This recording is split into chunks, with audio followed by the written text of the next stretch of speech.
All right. Salute to everybody in the chat, man. Thank you for stopping by for another late night boxing talk. You know how we do it. Salute to you guys that stay up late, or maybe you're in a different part of the world where it's early for you guys. Either way, thank you for stopping by. Quick little shout out to the chat. We got All Natural. You are not on my level. Recognize the Matrix. You're right. I'm not. We got the greatest. Let's go. We got 150 Dream Team. Salute to you, bro. We got Usaka Fury. Porter can expose Bud's weakness. We're about to find out, bro. We're about to find out. We got the illest yo. This will be a one-sided fight. I see Crawford stopping Porter late rounds. We're going to talk about that, man. We're definitely going to talk about that. I think that would be impressive if he does that. We'll see. Rat Packs Trucking Company says buenas noches. Salute, bro. We got Black Lomachenko. Always rock with the underdog. That's how you do it, man. Especially when you're putting money down. A live underdog, you got to rock with that dude. Realistically speaking. We got Iceman. He says, sup, Rec.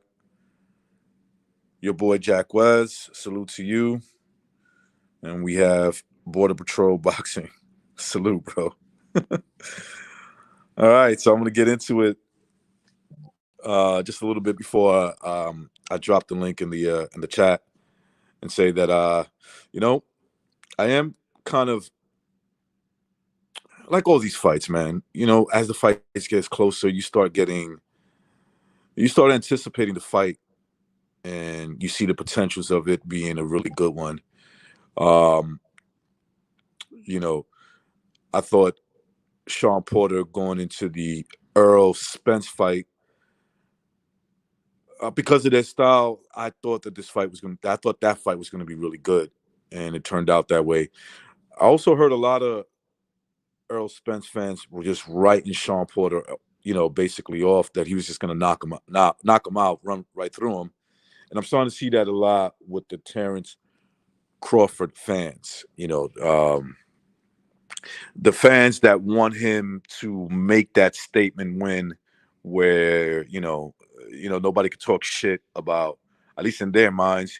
You can't underwrite Bud Crawford again if he gets this win, and they're picking just a destruction, a knockout, easy, and maybe it turns out that way, maybe it does. I would have to say I'm not expecting that. I know Terrence Crawford is a proclaimed top 5, top 3 pound for pound fighter. And this is the kind of fight that if he really is, I think he should be able to win, and win convincingly, right? Now, I'm not going to go in there and say he should knock him out if he's a pound for pound fighter, but, display your skills. Display that you're much better than a Shawn Porter.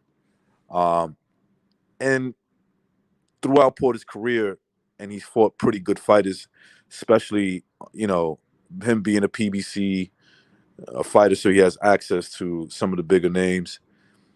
And, he's done well, honestly.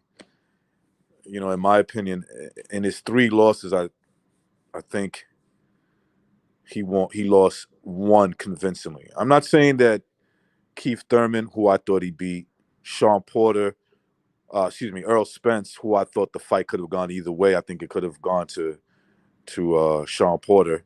In fact, when I watched it the first time, I thought Shawn Porter won the fight.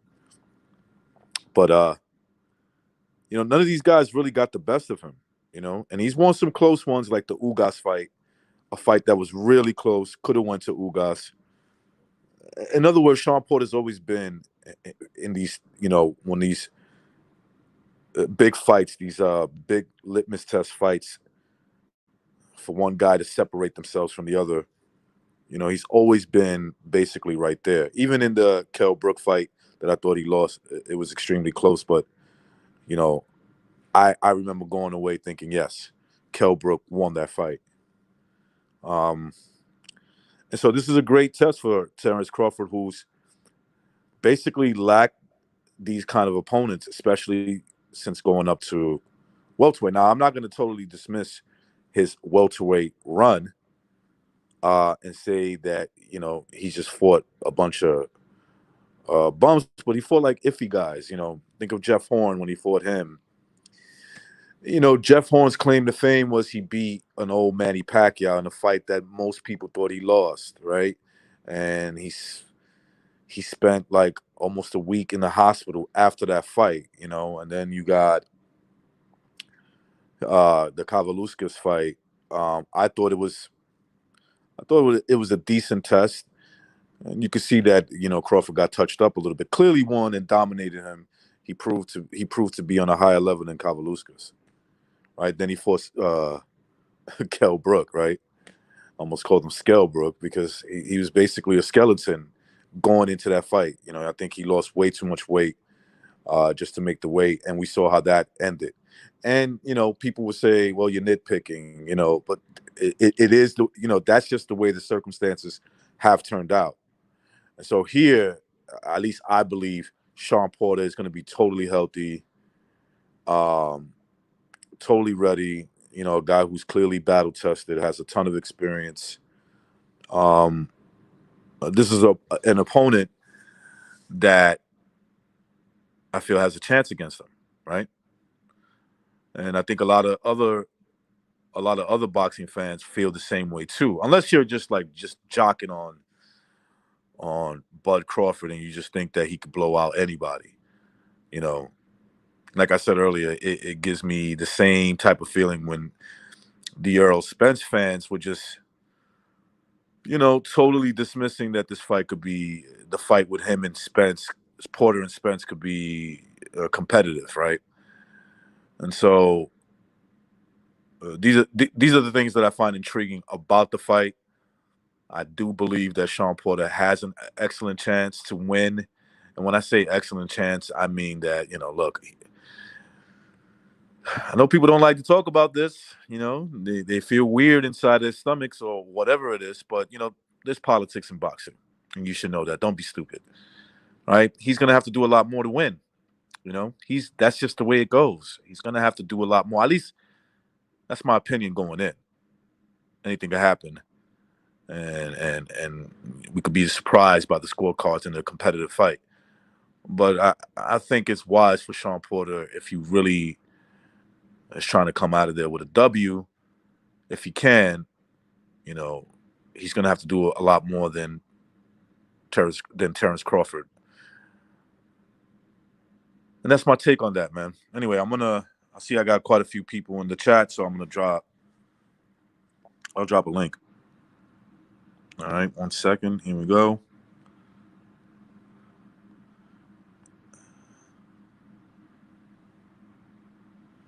All right. There's the link.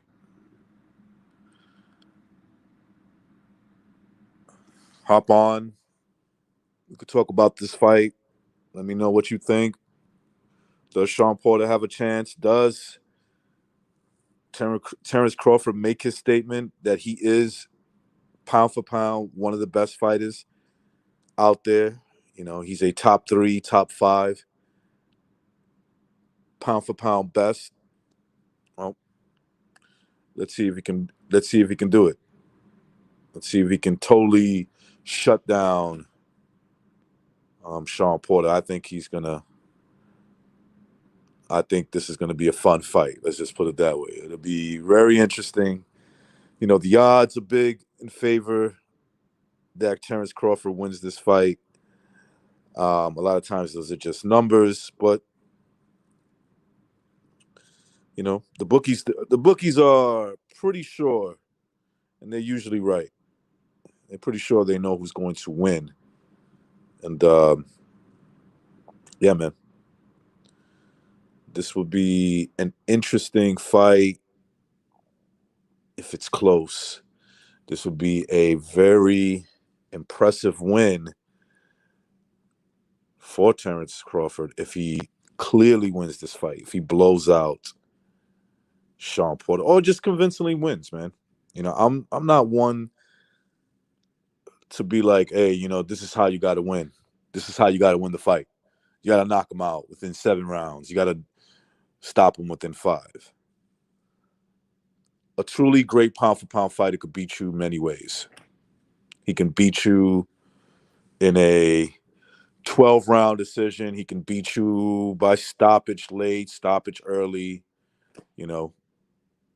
So we're going to see what happens Saturday night. Let's see what we got here. D.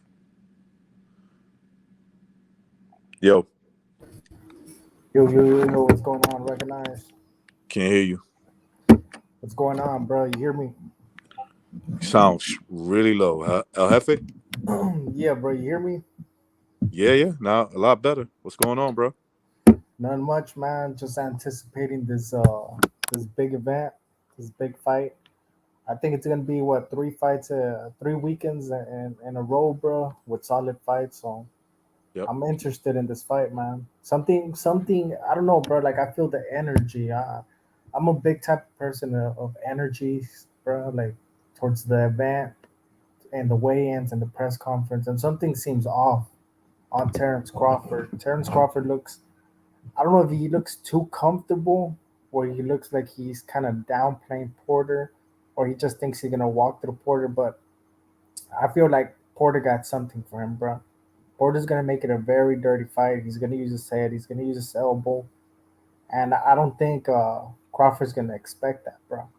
I think Crawford might get surprised, might even get dropped, bro. Might even get cut. And we've seen with Terrence Crawford, bro. I think it was the Kell Brook fight where he got like one of his eyes got all puffied up. So we know his skin and his face is not too good, bro. When it comes to punishment, I think Porter. I think Porter's gonna pull it, bro. I'm gonna go ahead and say it right now, bro. I got Shawn Porter split decision Oh or shit. majority decision, bro. That's what I think is gonna happen in this fight. I just think he's Damn. gonna make it very dirty. He might drop Terrence Crawford. It's gonna be a competitive fight, but I think they're gonna give it to Porter. A lot of people are writing off. They're doing the same thing that Earl Spence fans did going into their fight. Spence and Porter. They just look at it. They just look at Shawn Porter and think that they're going to be able to get that, that win, that big win over a pretty good fighter, right? But I think they might be disappointed at the end of the night. Is it possible Porter could win? Yep. It's 100% possible, especially now with Terrence Crawford being on his last fight on the top ranked event, on a Bob Arum event, and we know how Bob Arum gets down. You know what I'm saying when it comes to that. Yep. And it's a mixture of that, bro, and Porter's confidence going into the fight, and Terrence Crawford kind of overlooking Shawn Porter. That's what I say. It's gonna be a close fight, but I think they're gonna edge it to Shawn Porter. It's gonna be a controversial decision, bro. Too many. And they're both at that age where they both need to win, right? They're like 34. I'm not. They're not. They're not like old 34-year-olds, but they're still that age, right, where they can't take a setback, or a setback will fuck them up. I'm not saying they can't bounce back from that, but they can mess them up. So obviously for Shawn Porter, this might be his last big fight. And if you're Terrence Crawford, this is the fight that he always said he wanted, right? He wanted these big fights so he can prove that he's one of the best pound for pound fighters. So Go this is back and just watch that Gamboa fight, bro. Look how a smaller but explosive Gamboa was giving and especially from them weird angles that Gamboa used to throw punches from, like that was giving Terrence Crawford problems, bro. Imagine somebody much bigger, much thicker, much has much greater power than a Gamboa, bro. Like Sean Porter's gonna give him issues, man. And Sean Porter could take a punch, bro. Like that's another thing that people are overlooking, bro. Like Sean Porter, he's durable, very durable. Go back to that Keith Thurman fight, bro, where Keith Thurman was catching him with bombs, bro, and he took them like nothing. You know what I'm saying? Only Earl Spence dropped them, but that was because of an accumulation of punches from Earl Spence, a huge welterweight at that, bro. So we'll see, man. We'll see. I got Sean Porter, bro. All right, you got. Hopefully he pulls it off, man. Because low key, I am getting tired of Terrence Crawford, bro. He acts like a diva. He now he's crying about, oh, I'm not getting the same treatment of Canelo. Like, and then before that, he was talking shit about Canelo and Earl Spence and all these other fighters that get recognition from the media. He's a piece of shit, bro. Like, low key, he's a piece of shit. Yeah, he does kind of complain a lot, but it's like, dude, man, you know, you're kind of in the situation you're in because you made choices. You know, you made I'm not even knocking his choices. If he feels that he can make more money with Bob Arum, or at least be in the right, you know, in the right path of his career, where a guy like Bob is gonna, you know, treat him as somebody important, then fine, do it. But at the same time, you know, I'm sure he could have signed with You know PBC what at it one is, time. bro? He has a chip on his shoulder, bro. And I know why. I don't know if you remember how ESPN showed one of like how he got brought up on his family, bro. Like where his mother treated him like shit. Do you remember that special by I think, ESPN? yeah, I remember that. Yep. Like his mother used to tell him that he wasn't shit, and like kind of like reverse psychology, like treat him like shit so he wouldn't become shit. I guess some type of shit. So I think he's still resentful from that, bro. Like he feels like he never got no love from his mother, bro. So that's why like he never wants to give media or other people like show them love, like, oh, like let me give you an interview, or you know what I'm saying, let me be kind to my fans. The dude just looks like a piece of shit, bro. Like he has a You ship know what I'm on his getting shoulder. tired of? He looks mean. He's mean. Yeah, bro, he just has Like, who a chip cares, on man? his shoulder, bro. Everybody that fights is mean. Shawn Porter's a mean motherfucker. You know, he just smiles a lot. You know, Yeah, bro, it's like who are you trying to intimidate, bro? You're in a professional setting. You get paid for what you do, bro. That's why I don't understand the whole like trying to bring gangsterism into the sport, bro. You get paid millions to fight legally, which yeah. you should enjoy, especially if you truly love hurting people, bro. Like, like believe it or not, bro, one of the biggest gangsters in boxing is Triple G, bro. Cause you could see that motherfucker, bro. Like, even though he acted nice in the cameras and he was all smiling and shit, bro, inside the ring, bro, you could see he loved hurting people, bro. He Yeah. loved inflicting punishment, and those are the people you should watch out for. Or like Roberto Duran, a guy who talks shit, but he backed it up, bro. You know what I'm Yep. saying? Duran was like a shit talker. He was mean, mother. He was like what I call, yeah, a real mean, like, but not. Let me rephrase that. He was different because all these dudes want to fucking kill each other, bro. You know, they go in that ring and they want to knock each other out. So, you know, this whole mean stuff. But you know what? If he beats Porter by stoppage, or he clearly beats him, I'll give him props, man. I'll give him the props that he deserves. But what type of props? Pound for pound props, or just I'm still not gonna have him over a few guys.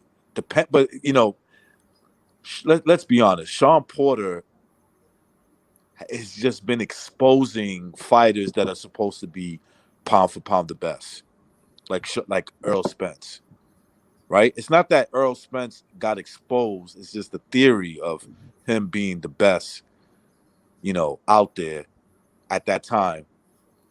It's a little over exaggerated, right? Because if he is, then you should be beating Shawn Porter pretty decisively, not struggling with him, losing. You know, at least in my opinion, he lost a lot of rounds, man. He lost anywhere from 6 to 7 rounds. You know, so I don't know. You know, what kind of props? Just take it fight by fight, you know, and say, well, in this fight, he proved that if you give him fights like that, the Shawn Porters of the world, Earl Spence, which basically on the same level, he can beat those guys. yeah, he and I get to what you're saying, bro. Like it depends how he beats him. Like you said, if he washes him, like we got to see like what type of Porter is it, bro. If it's a Porter that That's another can't take thing. no much punishment, bro. Like let's say Porter gets he's shot to pieces, bro, out of nowhere, and he can't take a punch. Suddenly he's all wobbly and shit, bro. By the first punch, then you gotta put this into perspective. Sean Porter has taken a lot of punishment, so he might not be the same fighter for all we know, bro. That's a good point. That's an excellent point. Yeah, and think about his resume and, you know, his schedule, all the guys that he fought. So yeah, that's a very good point. Is he going to be beating the same Shawn Porter? I think more likely that's the guy that's showing up.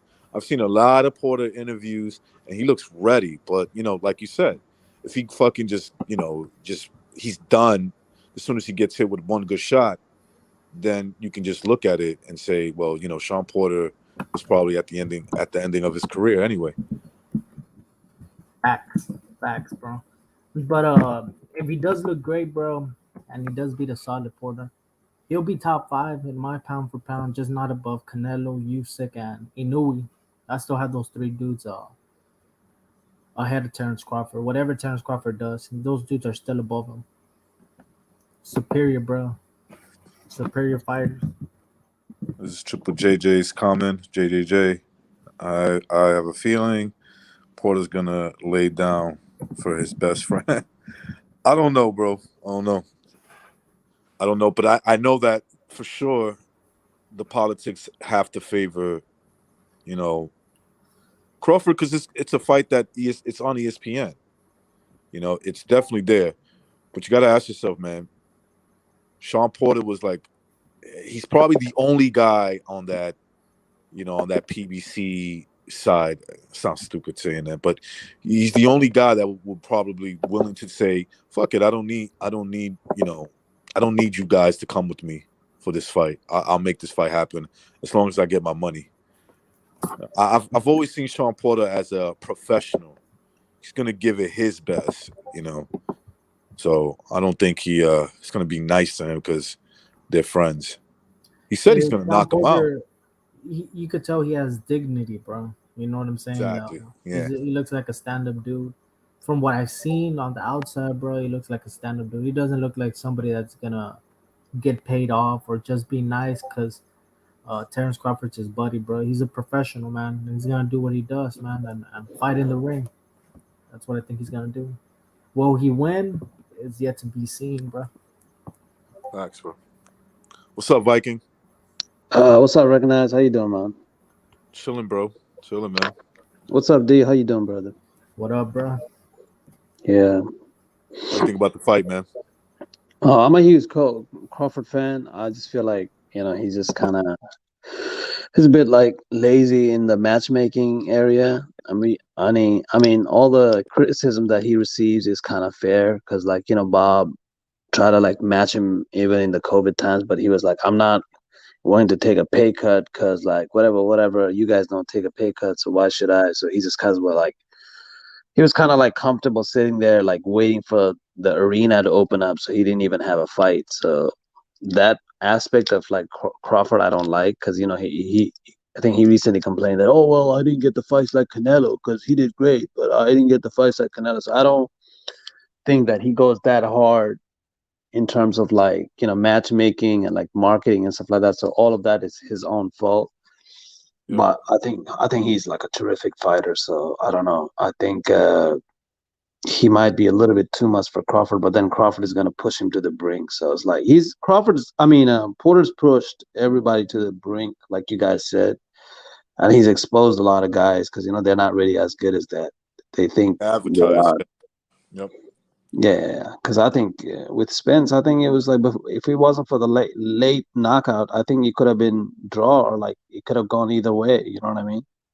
Yeah, that's what I was thinking. That's what I said too, man.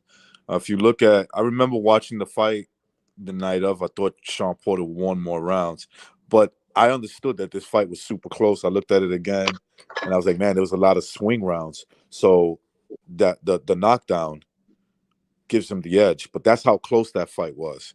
It wasn't nowhere near what a lot of Spence fanboys were saying.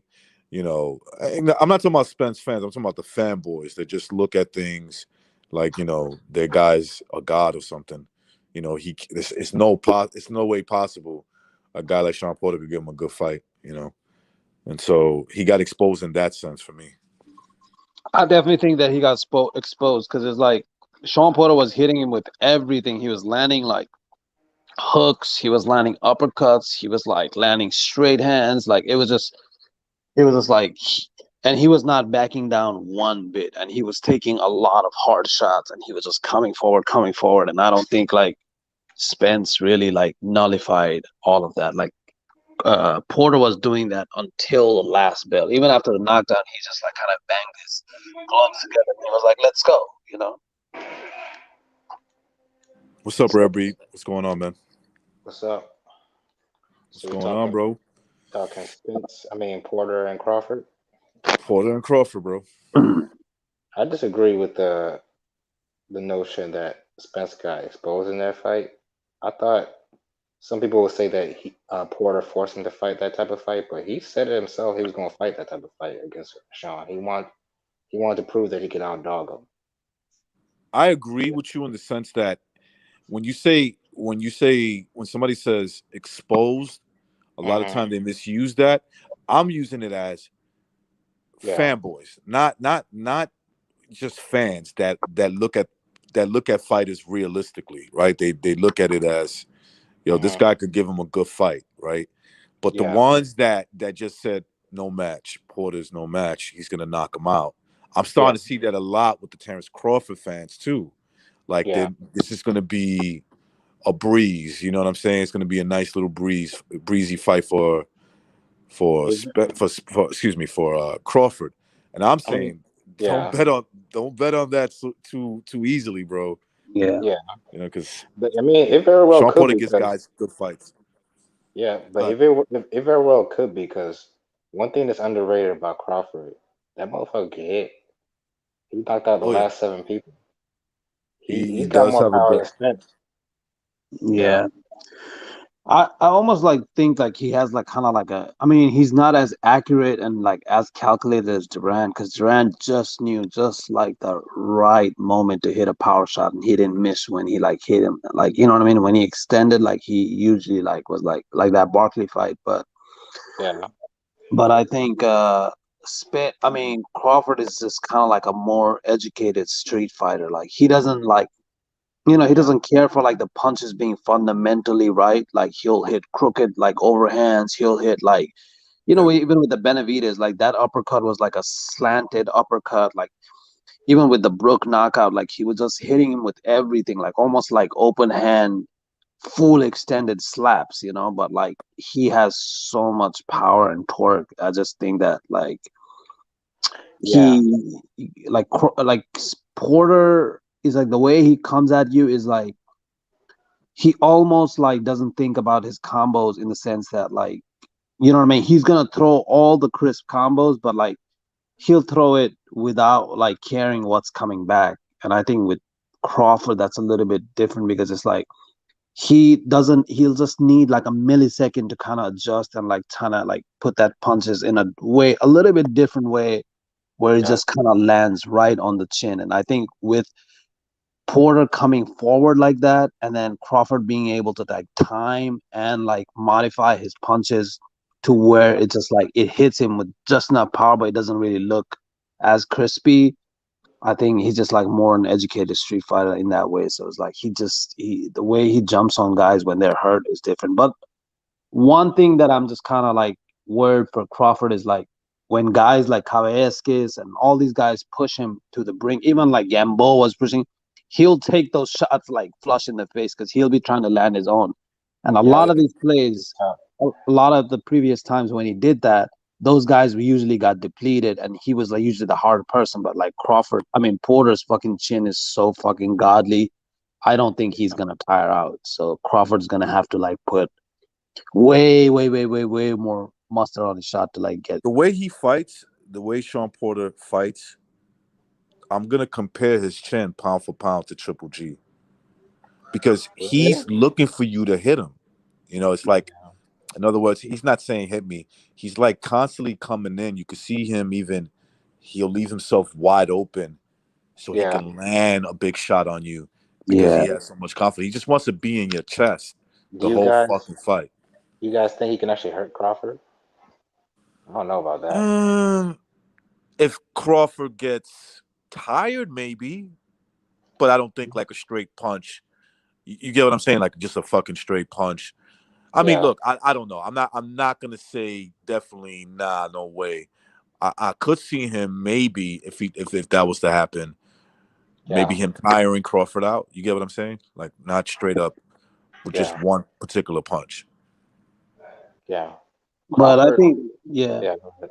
Go no, ahead. I think Porter is gonna swing till the last round. But I mean, it has to be. I don't know. Shawn Porter, like, he can get timed, right? Like Broner fucking timed him. Yep. So it's like it's not so much their power. It's just like the way that he's so vulnerable in those in mid combos that his Yep. fucking his own like motion is kind of like you could use it against him. You know what I mean? So I think with Crawford, that's a little bit more dangerous in the sense that Yes. Yeah. he's not looking to Absolutely. just time like when you're coming forward and putting your whole body forward like that, he can counter you in a way with like those double impact could kind of like be dangerous for Crawford, you know. So like, I mean, for Porter. So I think that's where he could kind of get hurt. If he knocks out, if he knocks, or he stops Porter. Porter, it's gonna be because of that. It's gonna be because he's too. If there's any guy that could take advantage of that, I would think is Crawford has that Yeah. style. You know, He's Yeah. got Earl power, Spence bro. almost had it, but Yeah. it's just that Earl Spence likes to. Sometimes he likes to smother his punches as well. You know. Yeah. Yep. Spence almost fights like Benavidez, right? Like his power shots are like close, like up close, like almost touching your body. Like he'll just like try to sneak in those like hooks or like, you know what I mean? Like those body shots, like right up very close, like where he just like pushes enough distance to kind of like land those big power shots. But I think Crawford, like he can extend fully, like even from a distance, and like like have like just the same power. So it'll be interesting to see. I'm going for Crawford. I think this is gonna be like a coming out party for him because like he's been on layoff long, and he has the grit where it's like he needs to prove a lot of things. But then again, Shawn Porter, like we don't know what kind of Shawn Porter we're gonna get. Like if we get the same Porter that came in for Spain's, and he's not scared just the same, and like he's willing to fucking bang it out all the way through 12 on some Mexican shit, I think it's gonna be a fucking hell of a night. Yeah. Get these hands makes a good point, man. He said Porter's like a bigger version of Tim Bradley, not a big puncher, but strong as hell, relentless, and has a hell of a chin. Yeah, yeah, Pretty I much. agree. What Porter lacks in power, I think, like like because power is almost genetic, or like it's like you either have it or you don't. I think he makes it up with his chin. Like he's got like one of those chins that you can't like train for. Like it's just legendary. Yeah. Yeah, If yeah, Crawford, man. if Crawford knocks him out, he deserves a lot of credit if he knocks him out. Yeah, I mean, listen, it all. Let's see how the fight plays out, man. Let's see how that fight plays out. If you can see that Shawn Porter just Hmm. made a mistake and Crawford took advantage of it, you could just imagine a lot of Crawford fans are going to be like, "Yo, this is what I've been saying," Yeah. and I've always saw it in him too. You Hmm. know, I just think he might need the right opponent. But like before that happens, I'm going to give Shawn Porter the respect he deserves. Nobody's come close to knocking him out. Yeah. You can maybe say he got hurt here and there. Probably I would say the guy that caught him with the shot that maybe hurt him the worst was Spence. AB was more like a flash knockdown. Yeah. So But then his like recovery is like so deadly. It's like you yes, almost want to write off the knockdown because it's like he comes right up and he doesn't even show any sign of wobbliness. Like he's just like it never He, happened, you know? he's just a solid athlete. He used to be a football player, so like he's in tremendous shape all the time. How does he recover like that? I don't understand. Like he just comes back up like it never happened. Like he'll just come back like on the same fucking same stamina, same work rate. It's just like he just is something else. Like yeah, His I think strength, his strength and conditioning coach is some dude, something Dominic Wade, something like that. His workouts are crazy. Like he was Caleb Plant's strength and conditioning coach for this camp versus Canelo. So a lot of that is just a lot in him. He's got a lot of fight in him. yeah, he's tough. yeah. Yeah, some dudes just got too much. They got just a lot more fight than the average guy.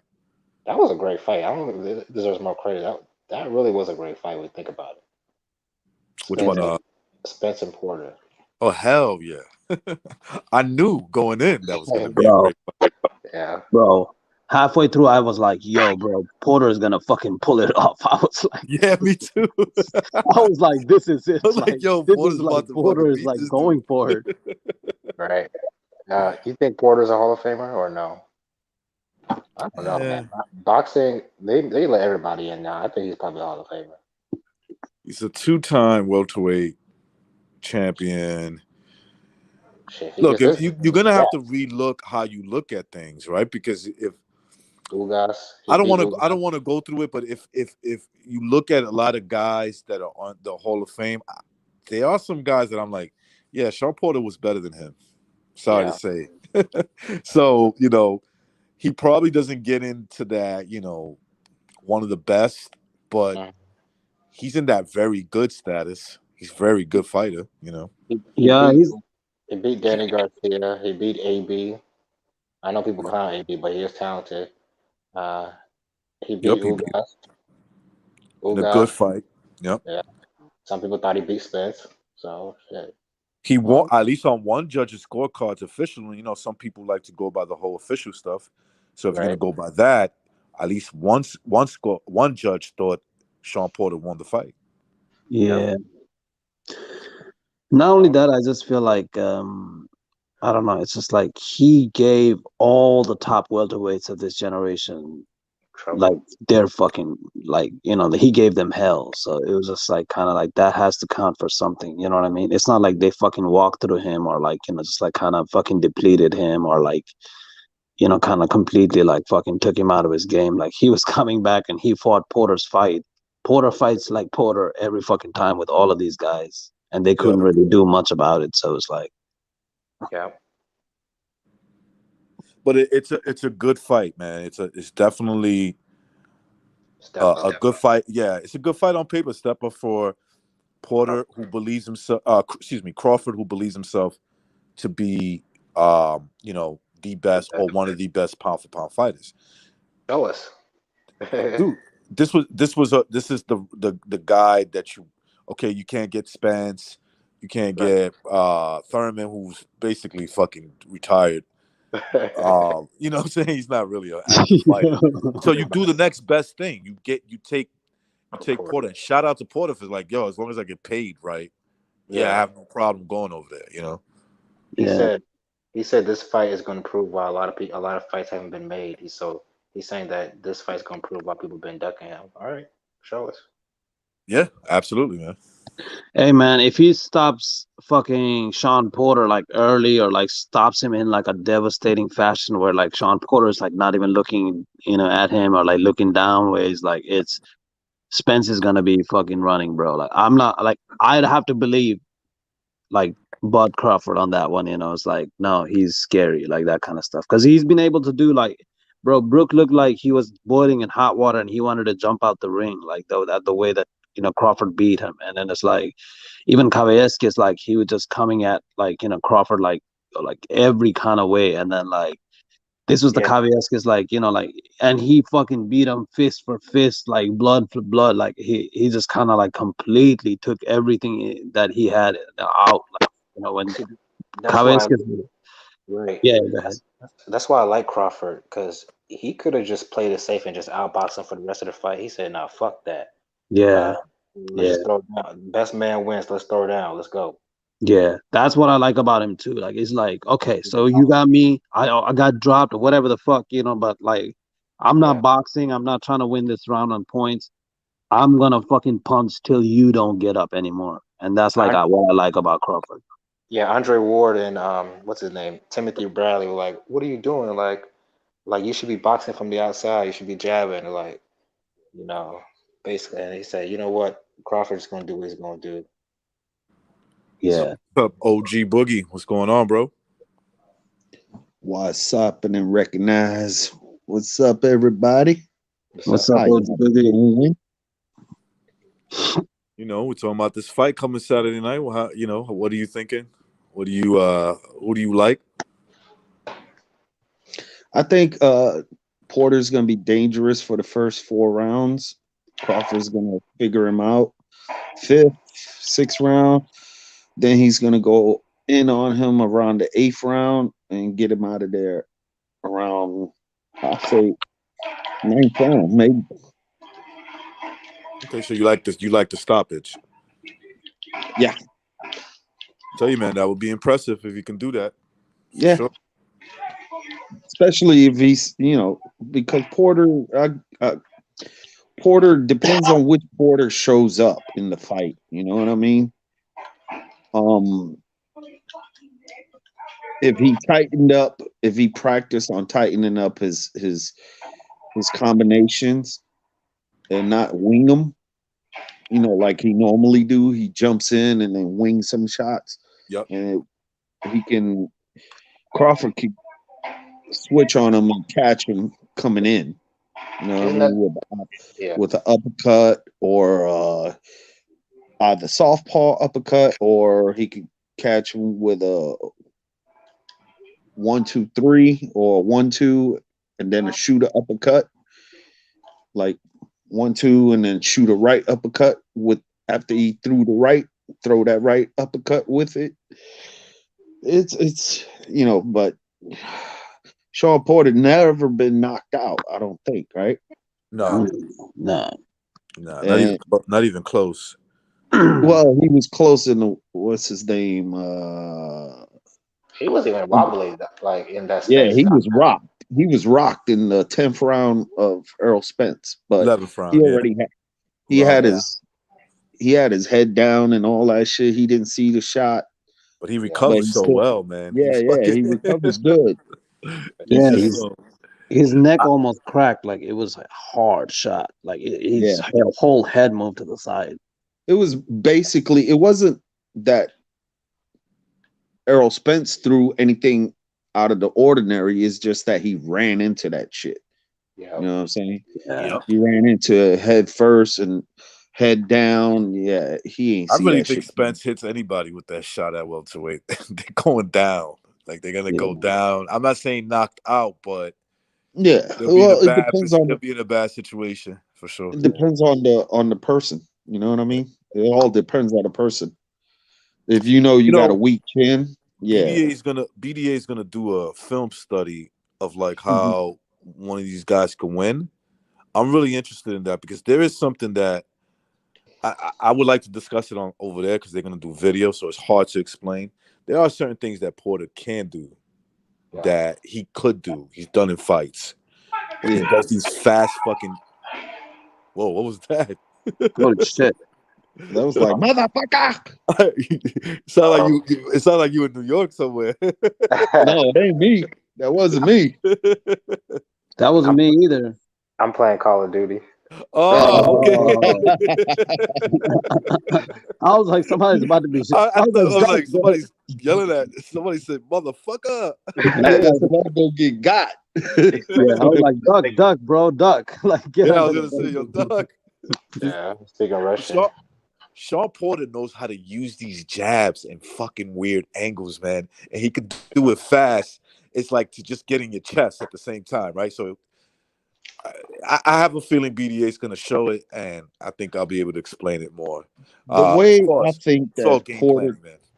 the way I think Porter needs to is not smother his shots and then go in there tactfully, like he did with Earl Spence. He did that for a couple of rounds. He did it like in the first, all the way up to the fifth, sixth round, and then he just started falling off and going wild and shit.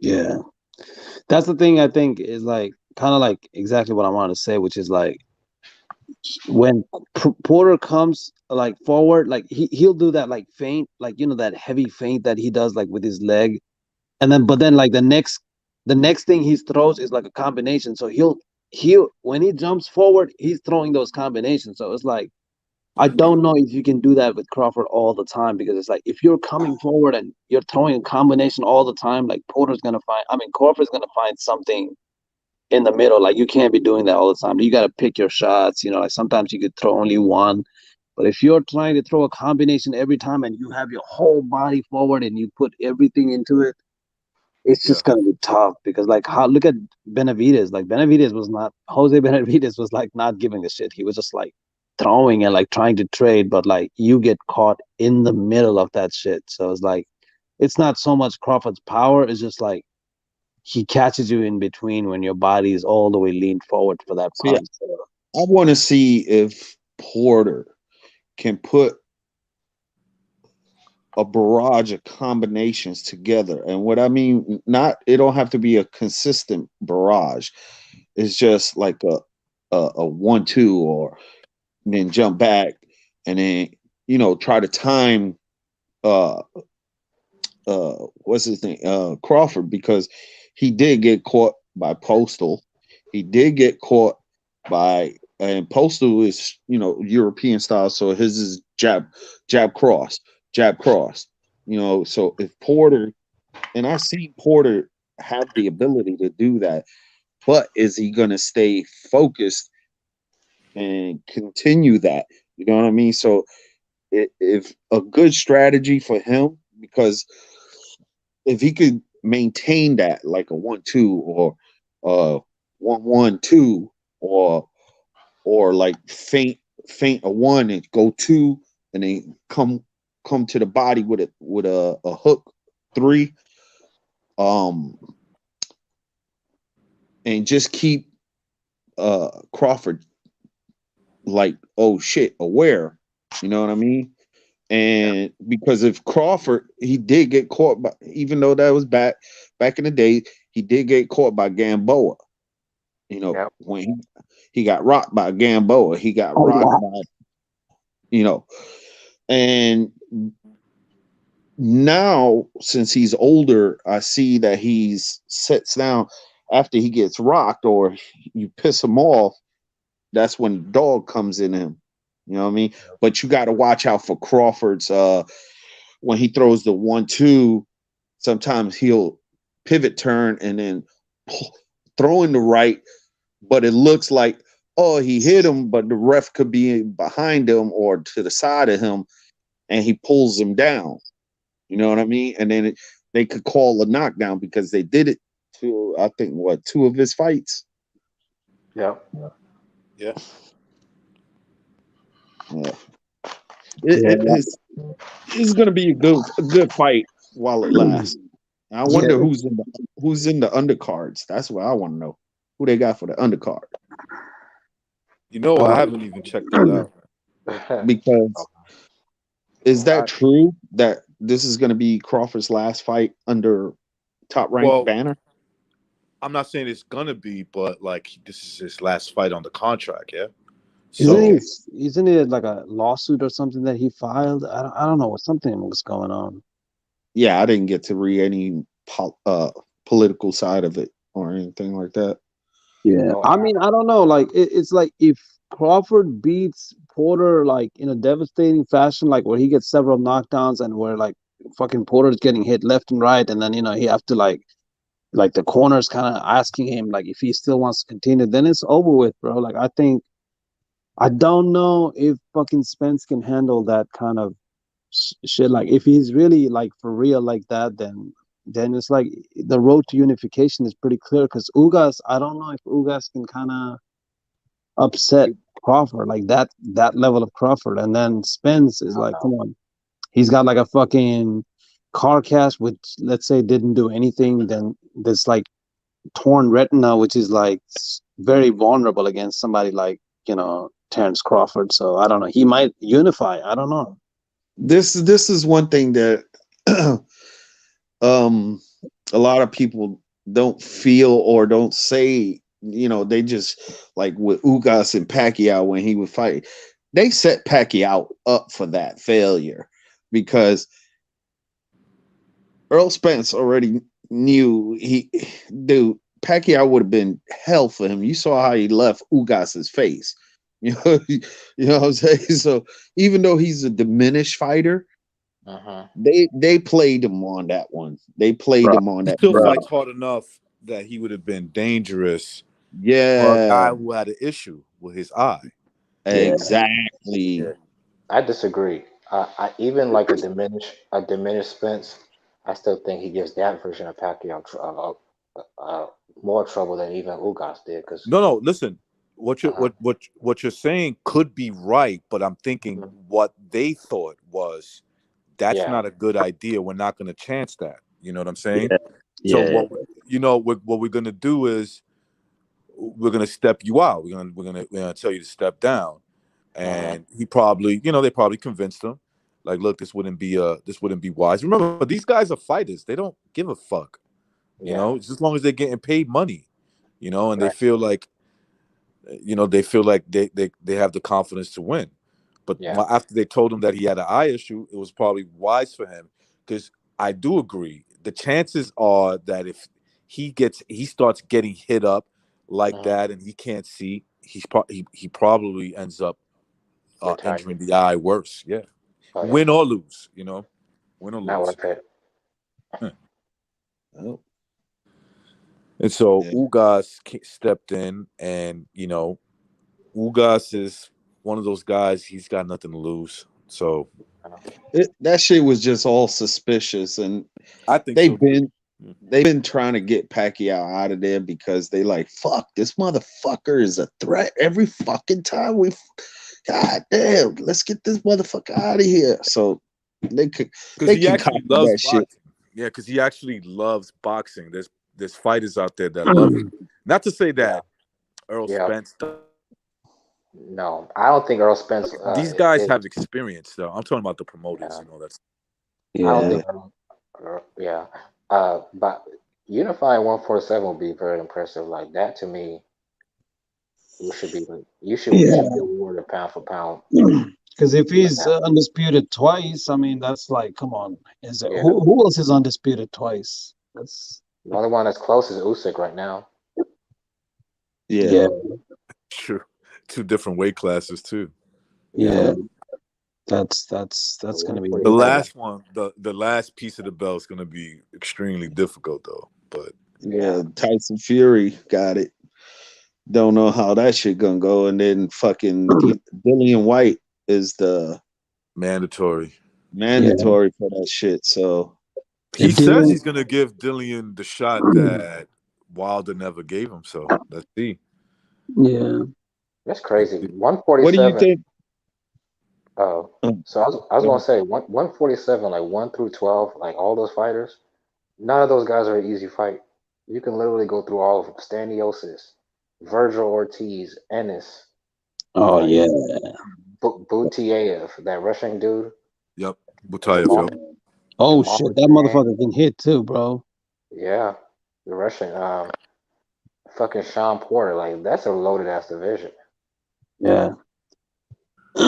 It's interesting what's happening too. Like I feel like we completely recovered from like the Floyd era, because like there were still guys like a couple of, I Yeah, think 1 or 2 years ago, where they were still trying to like get the most money and all that stuff. But now, yeah. being undisputed and unified is like the new shit. Like, so if No, Crawford fucking unifies and goes undisputed, like by any chance, undisputed twice. If Josh Taylor fights fucking Teofimo, that'll be like 2-time undefeated, like two division undisputed. Then fucking Usyk has chance of being 2-time undisputed, like two division undisputed. So it's an interesting thing. And then Canelo, if he goes to 175, that's another fucking 2 times undisputed, two division.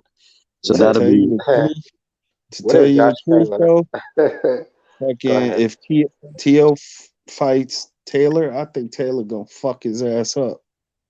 Yeah, no, I don't know about that. I don't really see. I'm not impressed with Tio, man. I know a lot Yo, of people. look, I Just don't not. like T.O. I don't like T.O. He's annoying as hell, but the dude's got the goods. And I don't think Taylor's fought anybody as athletic or as powerful as T.O. I love Tio and I love his fight. Like I love his style. Like that's kind of like one of my favorite spot is like styles. Like boxer puncher, but like he's got defense. He's like a very very like evolved kind of fighter. But the thing I don't He's like more about a catch and shoot. Yeah, yeah he's a counter puncher. He's a counter puncher to Kind of me, aggressive Canelo. counter puncher. yeah. But the Canelo. thing I don't like about Tio is like he's got like that fucking Ryan Garcia shit. Like that anxiety. Like he almost once retire. He was on Twitter. He's like, yeah, I'm done. Like, Yeah, these dudes yeah, they're too yeah, emotional, man. Like, yo, man, yeah. stay. Like, listen, there's nothing wrong with being emotional. Just keep that to yourself, bro. Like, you don't got to Yeah, be he kind expressing that to everybody. he kind of looked shook at that fucking when Devin Haney pulled up. He was just like, oh, like he had that nervous energy. I'm like, And bro, I like Devin Haney. Devin Haney's just like He wanted you all the could, smoke. you know, he's just calm. Like, he's got a father yeah. When that the speaks fucking Yeah. sense to when him. You the know, he's just like, Did yeah, yeah. anybody whatever, bro. recognize this shit when fucking he was on True School Sports, Tio and Rolly? Yep. Rolly was motherfucking is just me, man. And I think it's me. Maybe I don't know, but I think Rolly was fucking eyeing up Tio. You I know what I wouldn't be mean? Like surprised. sizing him up. Yeah, yeah, Yep. yeah. Probably was. He probably was. And Yeah, then and that's then and then in that clip, like it's just like when Rolly kind of says like, yeah, the next fight I want to do with you, you know, like then it's like Tio immediately like his facial expressions change, like he doesn't know how to respond to that kind of confrontation. So like he's got that fucking Ryan Garcia kind of like anxiety shit. Like when David Haney pulled up, like I think Brian Custer or whoever they were like, oh guys, so we got to keep it civil. They were trying to say like we can't have a scuffle and stuff like that. And then fucking Devin Haney was like, no, nothing's gonna happen because this motherfucker ain't gonna do a motherfucking thing. And he pulled up right on me. And Tio just didn't know how to react. He just kind of like got stuck there for a while. And I was like, nah, that's not the kind of energy you need. You know what I mean? Yeah, bad sign. he look, man. He kind of look. He has a chance to Yeah. really show and improve it, even though it's against Camboso, right? Yeah. Then if he I'm looks high on good, that both. he needs a fight right away. He can't Tank. be doing this hijacking, hiding out for like a year. That's gonna Why eventually catch up to him. people are freezing Lomachenko and shit, not even Because acknowledging man, that's him. the He's politics, bro. They, he's Uh, dangerous. That's just they're the doing the politics. they're doing well, what you just said. They're doing the Pacquiao shit on him. Like this dude is too yep. old and too dangerous. Let's get him out of here. Let's act like he doesn't even exist. Type shit. Triple Look, I G. know Actually, there's certain what guys that will Loma fight him. is only 33, right? 34. Yeah, he's 33 going on 30. Who? You talking about Lomachenko, right? Yeah. 34. He's gonna be 34 in a couple of Yeah, months. Yeah. that ain't shit, man. That's still your prime. I He say still got around 3 years. 35. He got 3 years at least. Yeah, Yeah. Yeah, I would say so. Maybe. Remember, he's had 2 surgeries on that fucking arm already, and Yep. in a time span of like 2 or 3 years. True. Usually, that doesn't get better. That doesn't get better, but he's still a threat. He's still a Yeah. big threat. Now, I do believe there are guys at 135 that would fight him. Yes. yeah. But I also think there are guys that are purposely trying to avoid him. You know, Tank. Tank is Tank, one. boy, Doesn't he also Tank, have Tank is like one. Tank, the, Ryan, fucking Tio, fucking. I don't know about And him. I no, like I like I think Haney's down with the program, whatever you want. He's Yeah. that type of guy. He's like, whatever you guys want. You tell me when it's good to fight him, you know. yeah. He also like Lomachenko also has been around for a long. Doesn't he have like 300 or 400 amateur fights though?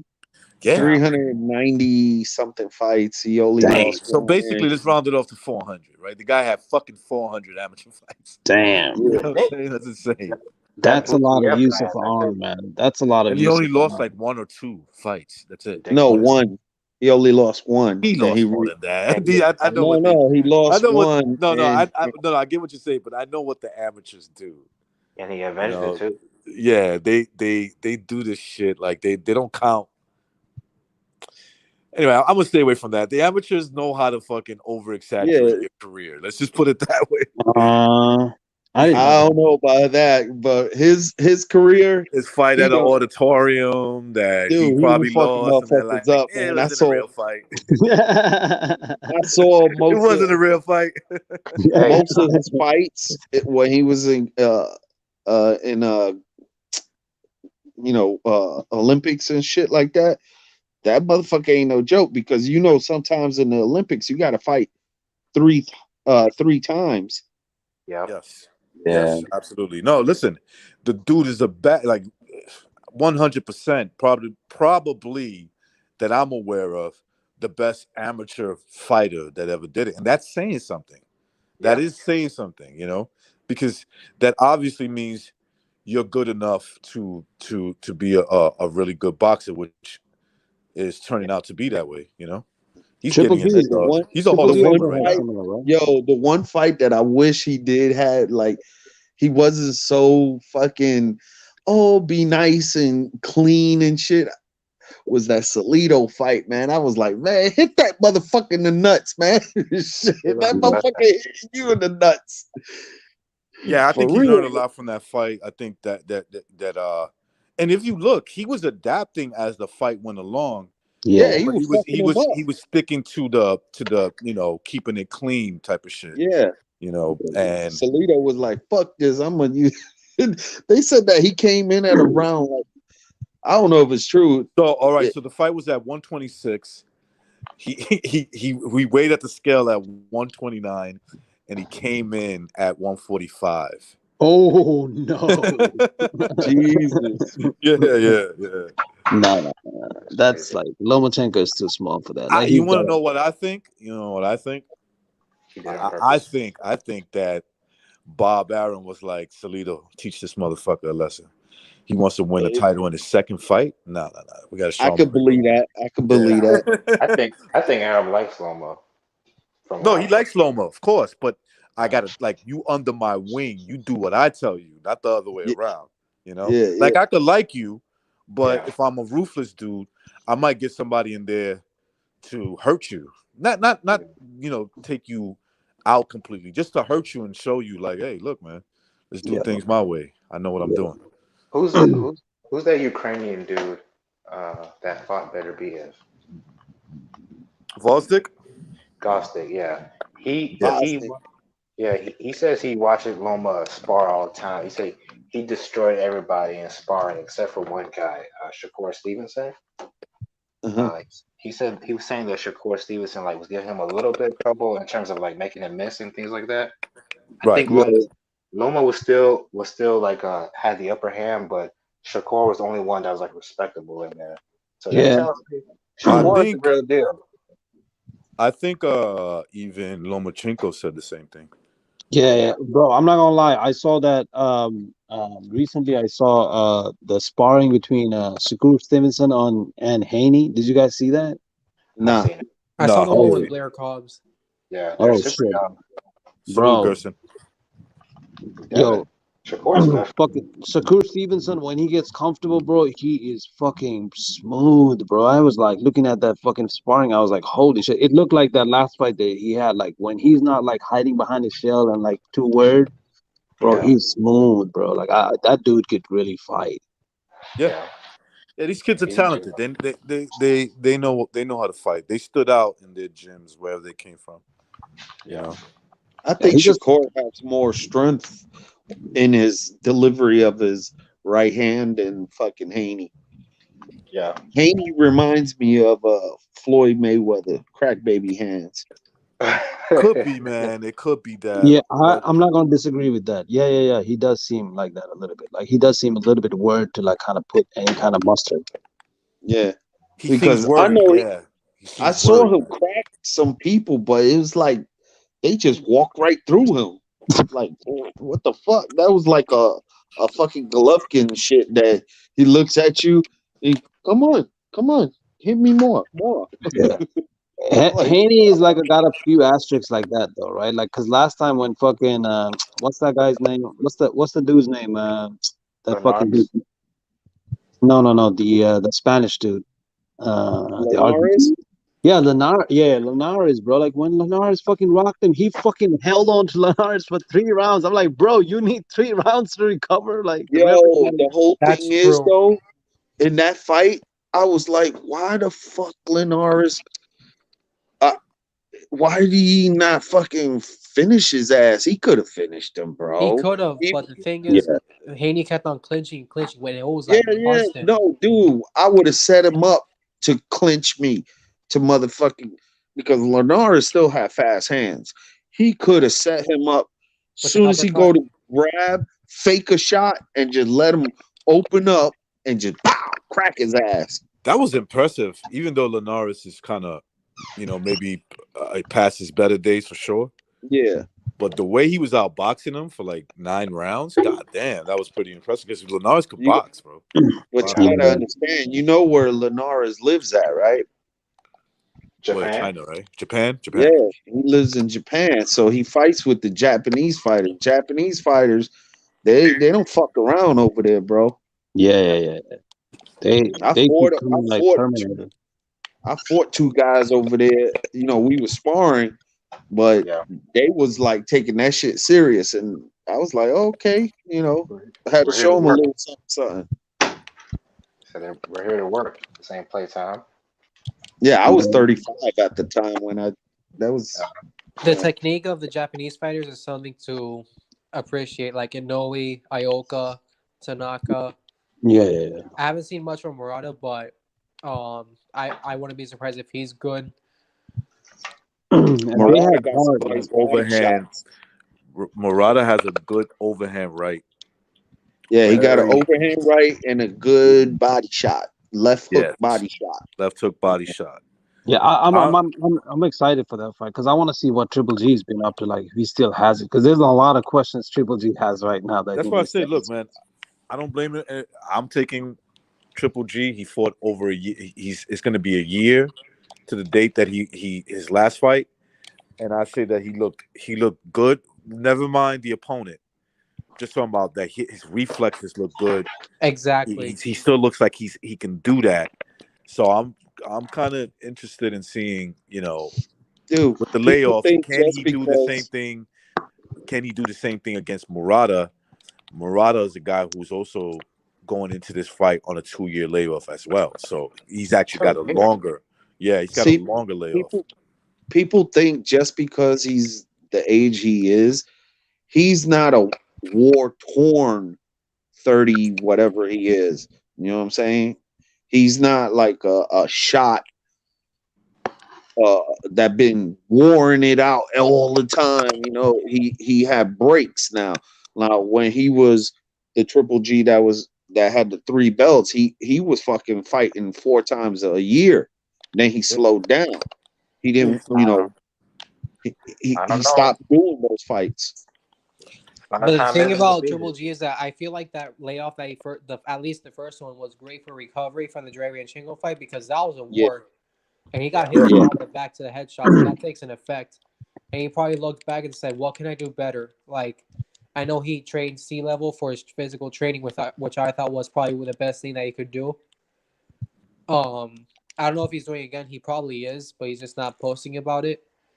But yeah, it I wasn't. think, Oh, Holy yeah, sorry. go ahead. shit. This dude, Deverenchenko, I just realized that this dude went from Triple G to Charlo back to back. Yeah, Yeah, And he got fucked up in both fights. yeah, The thing is, This a, much.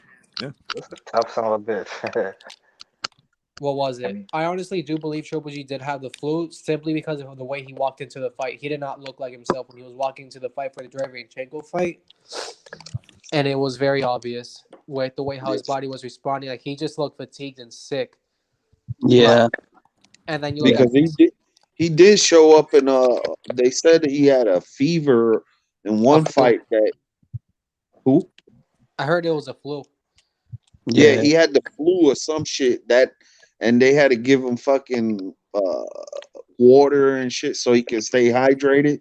But he went into one of the fights with a fucked up flu he just finished coming off of, and he still fought. I don't remember which fight they said it was. No, I remember the he, fight, but I don't he remember the lives in opponent. he lives in California. I think he got sick the both times. I want to say the times he came to New York, outside of the David Lemieux fight. So it could be tricky the weather at the times where he's fought them. You know what I'm saying? When it's like either it's in the middle of winter, or it's Or fall. from fall, right? Like because we definitely get the weather change. Like we in New York, we definitely get that. What is it? 4 seasons? Yeah, we get them all. Yeah, Yeah, that yeah, And the thing is, Summertime like, could be hot as fuck. Wintertime could be cold as fuck. You know. yeah. yeah. It's gonna be windy, all that shit. Yeah, Shit, I remember a fucking time you cut a block, you turn the corner, that motherfucker's like Yeah, it's like Like, you're what like, the what the fuck, yo? Yeah, because the fucking the building we were blocking that shit, and as soon as you get to like the lower buildings, Yeah. you're like, "Fuck! What the fuck is going on?" You're about to fly The off. buildings create wind tunnels. They create these Yeah, wind fucking. People don't like. Maybe Chicago knows about that because they got a lot of big buildings too. But like yep. in New York, we got a lot more. So like that's Yeah, fucking everywhere. yeah. And then if you get close to the water, oh shit, you better hold on to your fucking pants because you're about to fly Yeah. away. Yeah, yeah. I remember I used to go by Astoria Park, which is right by the Yeah, river, right? And yeah, Yeah, so, dude, in the wintertime.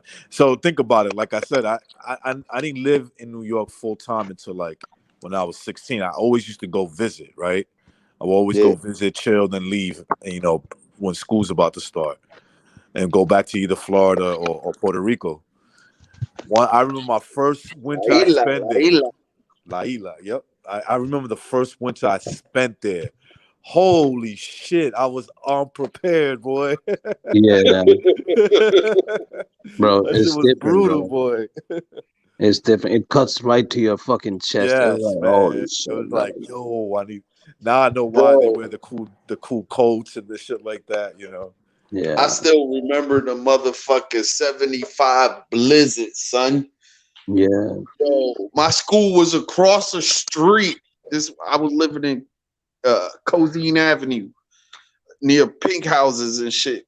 The public school was right across the street. That shit was shut down, dude. We had like 5 to 6 feet of snow.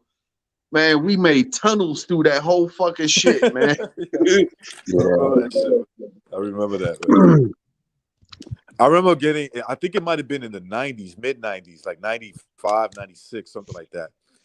Um, I got snowed in the Bronx, right? I was like chilling with someone, and then like thinking like I'm gonna go back to Queens later on.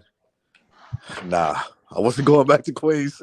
Yeah, It just bro. went that That's way. like I was like, going. oh shit. No, no, no. Sometimes in the winter, it's like going to a different fucking borough. It's like a whole new, like it's like a fucking. You gotta plan that shit. Like, there's no way. Hell yeah, man. That's why shit, I'll be like, fuck this. I'm going in if the train didn't have a fucking heater on, I ain't in that motherfucker.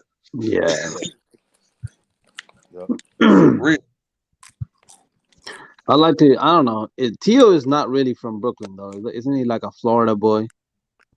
Well, Yeah. his dad grew up. From the way I understand it, I don't know. He grew up. His dad grew up in that area over there. Like next to East New York. He's from Bushwick. Yeah. Cypress Hills. Yeah, Not it's not the right there. not the projects. The cemetery No, right no, there. no. Yeah, yeah. He lived right there, so that's the border of like fucking East New York and Bushwick and Queens actually. Yeah. Like you get Yeah. right into Queens. So he lived in that section from Yeah. over there. That's why I I kind of don't know like about his rock with son him though. because like whatever like because I'm like right by Bushwick, so I kind of like rock with him because he does kind of like rip sometimes, but then again it's like I heard like he does have like that like out of state energy, like he doesn't have like that full New Yeah. York. I feel like According to what he said on BT, he was raised mostly in Florida, and Right. then as he started his boxing career, then his dad took him from Florida, To New brought York. him And I to New totally get York. it. I know that transition. I totally get it. But he's not really like more likely, and nothing wrong with that. His dad kept him away from like hanging out in New York. Yeah, but don't get it Just twisted. He train. was around the environment. Oh yeah, for He was sure. around the environment. Yeah, yeah, absolutely. for some And reason if he lived I in the thought borders of Bushwick, where it's like next to Brownsville Oh or yeah, East yeah, New York, yeah, it's that shit is bad as a motherfucker for sure. yeah. I don't know like I for some weird reason I feel like Rolly has like the super New York attitude. I thought he was from New York. No, Rolly where's killed. he from? Florida, right? Or some shit like that. He's from Florida.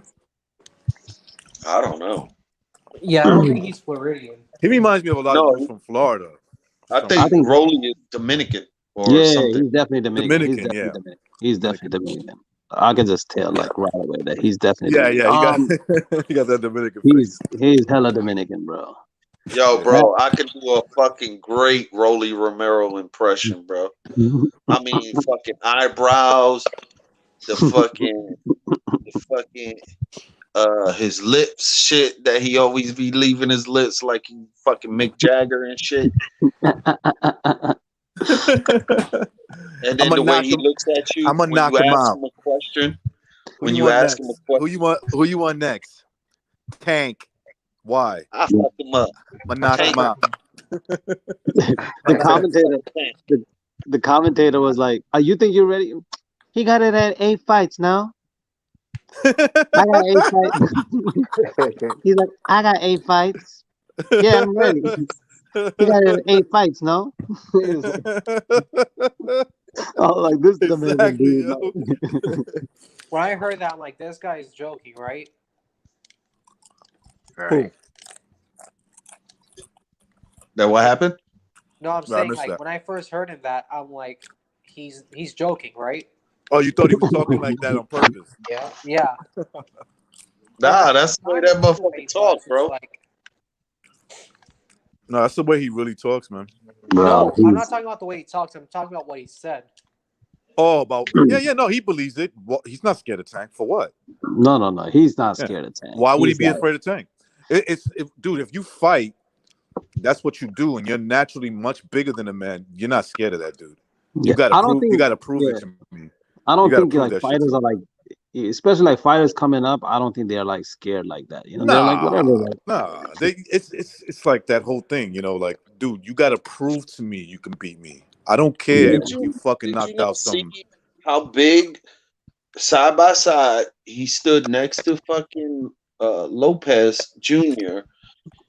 and you see how tall he is, taller than Lopez, and his frame looked like his shoulders and arm, his back looked bigger than T.O.'s. yeah. Yeah, And he's he's supposed probably to a be bigger 130 man. pounds.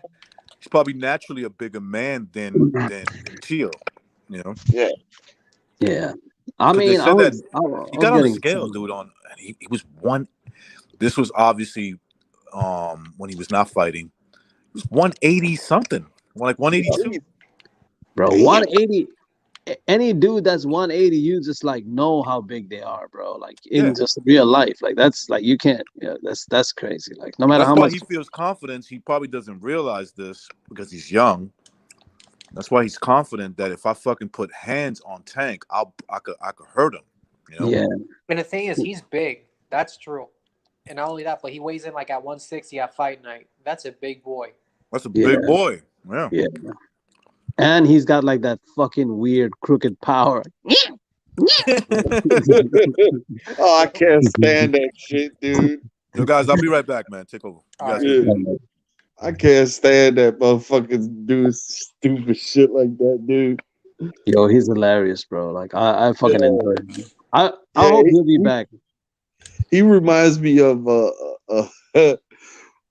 dude that I know that they used to call him silly, but it's not a bad thing.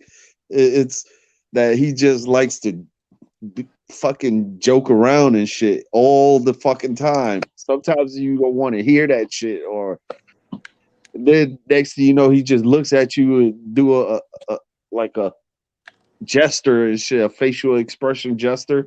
And you be like, you a stupid motherfucker, shut up, man. Yeah. You be laughing at him and shit, Yeah. or laughing with him. You think the allegations are true or not? I I don't know, have no bro. idea.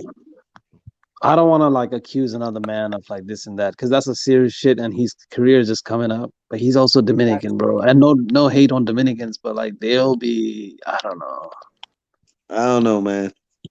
But I don't know. want to say anything about that. Like, I mean, I I want to see look what at comes it. out.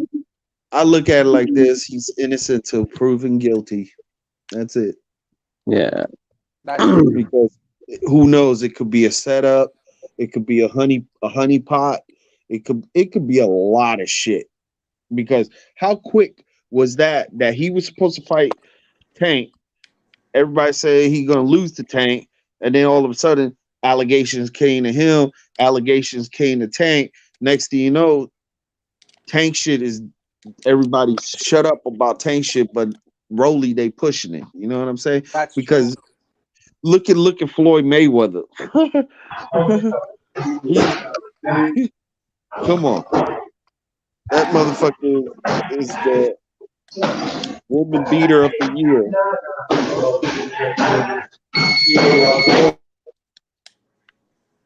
Oh shit, who's in outlaw boxing? That's Jed. Yeah. What's going on, Boogie? What's going on, lads? What's What's going on, up, brother? brother? Bobby Vinwell. Oh shit, is that the outlaw boxing? And where's that gym? Yeah, that's Jed. Australia. Yeah, Sydney. Yeah, Oh, this is our Australia. family gym. Yeah, this is our gym. I'll come, sir. Oh, Lads about to start. Yeah, I just finished training then. What's going on, lads?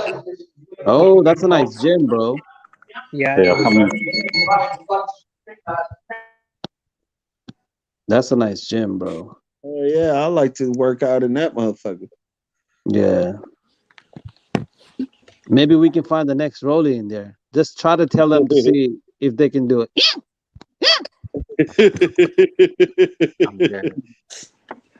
Hey, is that that white heavy bag? Is that a 250-pound bag?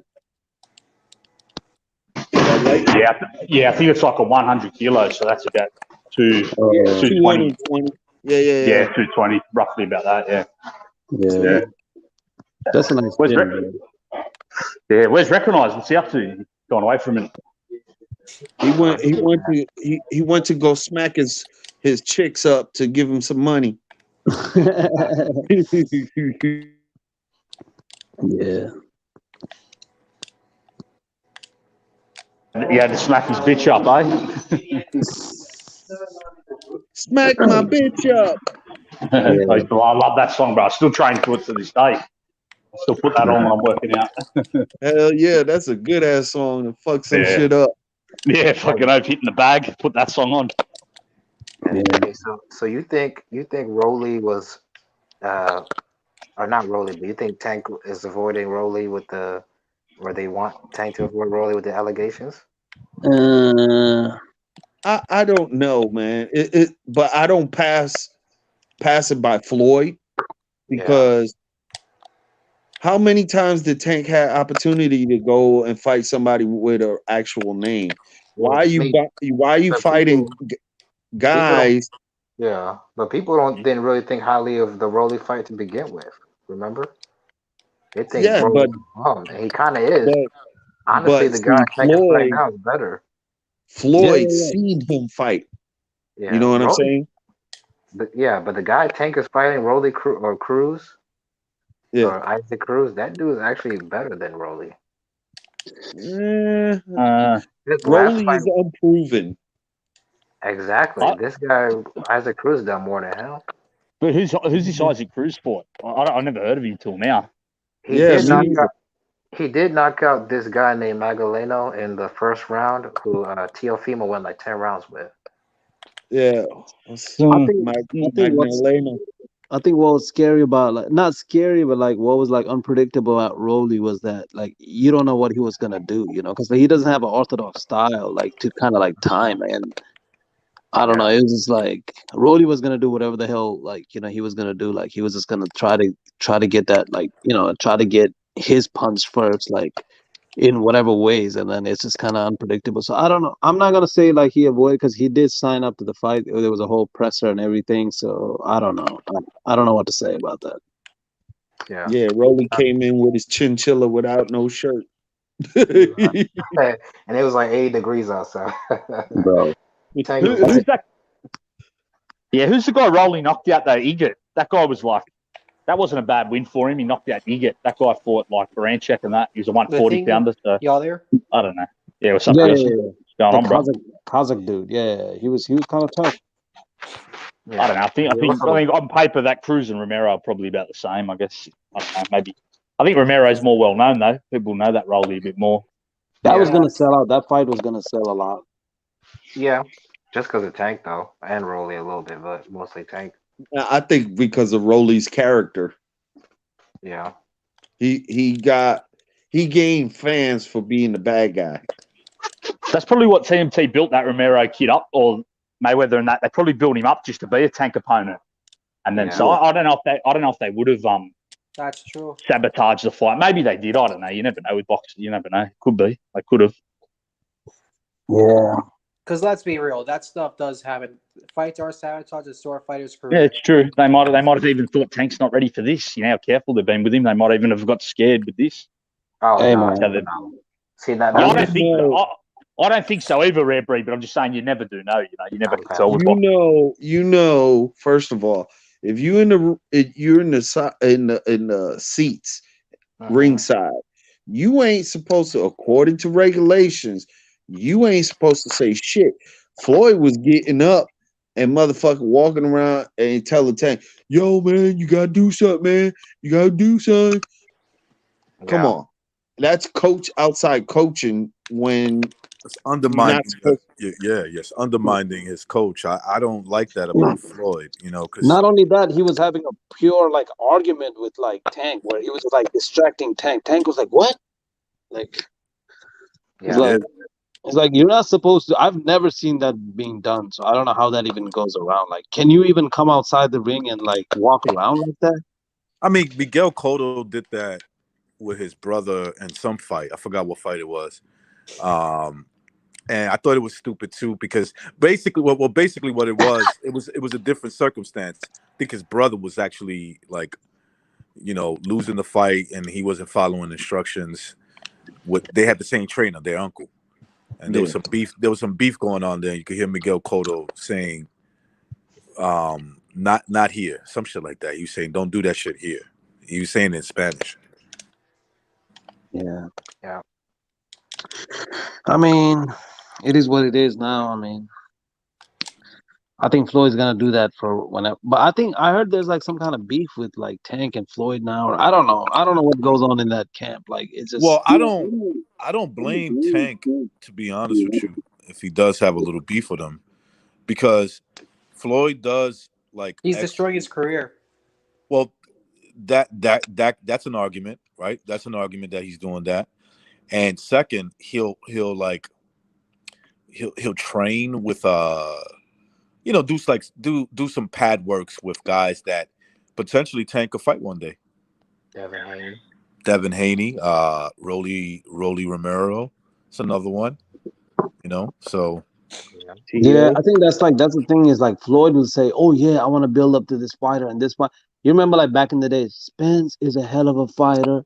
He's gonna be the next whatever. And, like, he's always got like one fighter next to him, and he'll say all these things, but he'll never commit to like their career or anything like that. It's not like Canelo where it's like taking like Andy Ruiz and like, okay, if he signed up, then you come to all my camps. You can train with me. Oscar Valdez, you can train with me. You can see them in every video in the background. It's not like that. It's just Floyd just has them around and he'll just come in the fucking presser and be like, I got a lot of jets. When I'm flying around, I'm thinking about like why the fuck are you talking about that? This is not your moment. Like, why are you using that? You know what I mean? It's so fucking you got to stupid. know how to step down. He's got to learn that part of his promoting game. Listen, Floyd, we know you have accomplished a lot of things, and these guys are probably never going to accomplish half of what you did. But can you act like you trying to fucking build their names up? You trying to make them stars? How about That's what I'm staying out of the saying. spotlight? It's degenerate at this point what they're doing because they're the ones that are affecting the sport the most. Yeah, I know other promoters have their issues and they all don't do pretty things, but my goodness, is it something right now with him? No disrespect. Yeah, like it's like the guys like that Andy Lee or whatever, like they're working like Joshua's corner or whatever the corner. They never come out and do anything. You know what I mean? They're just like working hard in the corner, and then they're like legit like cornermen. Like Yeah. they're committed to the fighter's training the whole time. Like it's like I get that you're not like some kind of Andy Lee or like whatever. Like you're still like Floyd Mayweather, but like if you're gonna commit to training, stay the full camp. Let's see you in all the videos. Like all the fucking videos, fucking Calvin and all those guys, they train Tank. But as soon as it's like a camera's on, you're like the first guy there, and then you're speaking for all of them. Like no, that makes no sense. Like There's no way Tank would never abandon Calvin Ridley, his coach. That dude. That did do that. He did like what 30 years in prison, something like that. No, 15. 15 years. 15 years. That's 15 enough. years in That's prison. enough. That's enough time, Yeah. bro. Yeah, Yeah, really, bro, he's really. institutionalized. You can just tell by the way he talks. He's institutionalized. Yeah, Yeah. listen, he spent 15 Shank, years in prison. You know, he probably caught a body. Who knows, right? yeah, You know, body Yeah, horn. But he got out, started like, teaching kids, like, trying to save kids from the streets that's after right. he went down. So, I mean, that's a great story. And I don't think Tank Emmett, he's like a father to Tank, so that's not going to happen. Floyd is just Floyd. He respects him, he idolized him, but Coach really is like a father to him. That's not going to happen. That's how I see it. Salute to Outlaw Boxing Gym. Yeah. Yeah. What's going on, recognized, bro? What's going on, brother? What's going on, my bro? All right, yeah, you doing something Put you on before? the solo screen when you had the guys doing their drills. Yeah, doing their drills, yeah. They're fucking tight as fuck. Yeah, but Rare Breed, I do believe, Tank is loyal to him, but he's gonna, Tank needs to put on his big boy pants and be like, listen, Floyd, straight up, don't interfere in my corner. Just don't do it. You're my Yeah. promoter. Do that. yeah. And when it comes to fighting, let me in my corner handle that shit. But it's like, you know what it is? Like, you know what the problem would be? Is like Floyd is like one of those, like he's like he was a star. He's got like that Lil Wayne syndrome. Like he's been a star so long, he doesn't even know how like real life works type shit. Like he'll say some Take the ignorant back shit. seat. He don't know Yeah, how to like for take the example, back if seat. like Calvin were to pull up on him and be like, "Yo, bro, like like we respect you, but like you gotta let me do my thing, and this thing is not working." I bet you Floyd is gonna be all over Instagram like, "Motherfuckers are disloyal. I fucking let them whatever. I let them eat." And like he probably won't say that to fucking Calvin's face, but he'll probably go all over social media. I'm not gonna do nothing. You know what I mean? Like, so it's like those people can't handle criticisms like that. So I And just you don't could think it's tell, like a slippery slope. right? And you could tell Tank probably wants to fight all these guys. I mean, all these That's guys want to fight. yo, But bro. That's what I was gonna LRB, say. Like. exactly. LRB and Floyd, they're not gonna let that happen. They're gonna move him how they're gonna move him. I like sometimes look at Tank and I just kind of see like him being frustrated when they're speaking for him and stuff like that. Because, bro, Tank, I'm not gonna lie, that kid is good, and he has like whenever he does like something goes wrong in the ring or like he fucking hits him in like somewhere he shouldn't, he goes up, touches gloves, like he pays his respect. He's not like like how they try to kind of like make it out to be. You know what I mean? Like he's No, very he's not a respectful. dirty fighter. The kid is Yeah, clean. He's just clean. He just goes in there, throws his punches. You can hit him. You can definitely hit Tank. But Yeah. Tank is like, okay, I'm gonna hit you harder. He has a yeah. chin. You He just got a need rock. to Yeah. go ahead. Yeah. He got a chin low key. Mario yeah. probably got him. Yeah. Tank absorbs punches, man. He can absorb punishment. He's a tough kid. The only thing is, can he do it against the top 135 pounders? That's the big question. I think Can he do it against top 140 and 135 pounders? Could he do that to a pro grade at 140? Oh He can hell hurt him. no! I don't know if he That's can what I beat him. mean. I don't know if he can beat pro grade, but I know he can hurt him. Yeah, Oh, can yeah. he take prograde? Can he walk through prograde punches though? That's what I mean. That's Yeah, the huge question. exactly. That's the question. Yeah, there's only one way to find out. And the only But, If he reason why can, a guy like Prograde might have an edge over Tank is yeah, that His Prograde experience. is his home. He's right, and he's his own man. Now, yeah, Tank probably believes himself to be his own man in terms of like, what he does and shit like that. But when it yeah, comes to like matchmaking and what to do, when to have fights, he doesn't have control of that. So, until he gets experience, if you threw him in against Prograde right now, yeah. Prograde beats him. He got the mental edge over him. Yeah. But if you put him in there and you put him in there with good opponents and let him do his thing, it's probably a different fight, man. Prograde admitted something that I rarely see fighters do. He admitted he got his ass whooped in sparring. who by? Who did he say got it over him? He said Shakur Stevenson got the best of him in sparring. The only other time I think remember Tyson Fury admitted Joshua beat him up. That's probably the only other time I can think of that. Oh, shit. I rarely ever see that. Fighters usually Yeah, don't miss. that's what I'm saying. That's the only time I can remember. Yeah, Tyson Fury said that a few years ago. Anthony Joshua? Yeah, Anthony Joshua beat him up. Yeah, Yeah. when he was an amateur. Oh yeah. That was when Joshua was just coming up, I think. Yeah. Yep. That's I what don't Fury said. He'll totally- be a future world champ. Fury goes, he'll be a future world champ. He beat me up at sparring. And yeah, he did. That's why Joshua's I a don't serious totally dude, write man. Joshua off that he couldn't. He don't have a chance against Tyson Fury. Remember, styles make fights, man. I I agree, Sometimes, think reckon. I yeah, think I mean AJ has everything you would want in a heavyweight, power, fast combinations, like Except the the most condition. But important it's just thing. like like at heavyweight, like Emmanuel Stewart said, like it's all about the heart. Like all these big guys are like very small inside, so it's like Tyson Fury can take it to another level if fucking All right, boys, good. push comes to shove. All right, Push lads. comes to push comes to shove. But I don't know if Joshua can do that. Like Joshua fucking kind of like I don't know if things are not going his way, he just kind of starts folding, and that's what he needs to. I don't know if he can change that. I hope he can change that. But Not mentally strong, is that what you're saying? Yeah, I can see yeah, that. also like levels, it's like Tyson Fury, like if things are not going his way, he can go up a level or another level, like, yes. but He still does have the best resume in the heavyweight division, though. Yeah, he doesn't duck people. He does fight a lot of good people. Joshua, that is. Usyk, he's fought Joy Joyce. He's fought Dylan White. He he fought fought No, Mike. everybody. Dude. he never fought Joyce. He fought him as an amateur though. Oh, How did that amateur fight go? I think AJ stopped him. okay. Really? Yeah. I mean, Joyce is kind of like, I don't know, bro. He's fun to watch. It'll be interesting to see what he does, bro. Uh, He's definitely a threat, bro, for sure. Oh yeah, I want to see Joyce versus Wilder, or Joyce versus White. Well, That's a he's dangerous trained. fight for either guy, man. It's a dangerous. Joyce is working now with what's his name? Salas? Saul, I'm just kidding. No, No, Salas. well, that's a good trainer too, though, right? Yeah, dude, he was doing a workout with him, and he was teaching him 1-1-2, 1-1-2 while stepping forward and squaring up. And then he had him doing it faster. Like each time he threw the 1-1-2, and he made sure he showed him what was his flaws, how his right leg was twisted to the was instead of advancing forward, when you pushing off the back foot as you throwing your straight right hand with full power, he tends to open up his instead of being a 45 forward movement and twisting his right leg into the punch into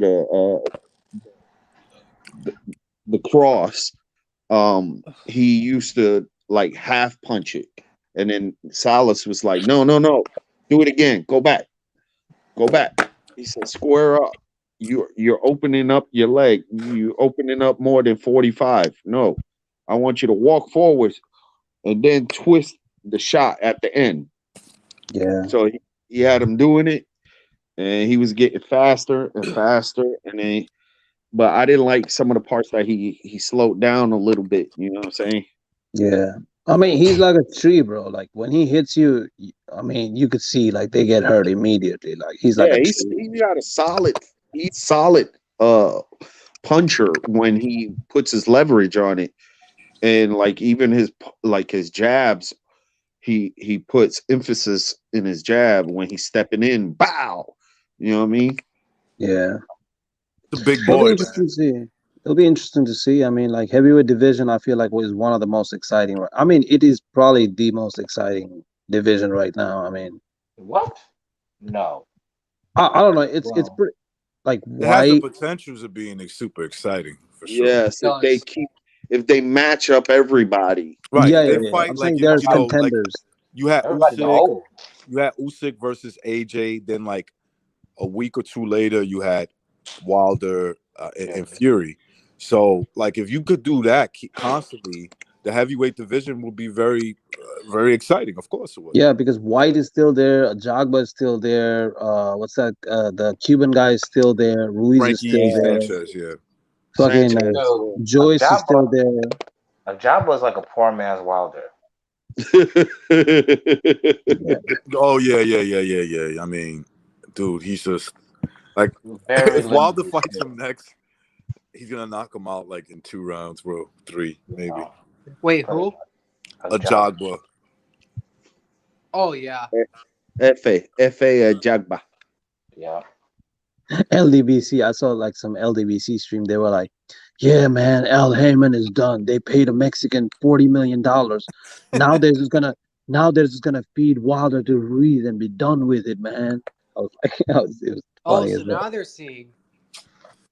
They The over zone. exaggerate, man. They over exaggerate. First of all, like that 40 million didn't come out of Al Heyman's pocket Yep. exclusively. That came out of a few places. That's how they do it. Well, it mostly came out when they offered him the money in the first fight, um, in Madison Square Garden. The second fight, that's why he was asking what I think he because he got pissed off. He was getting 9 mil or something like that, and he wound up getting 11 or so.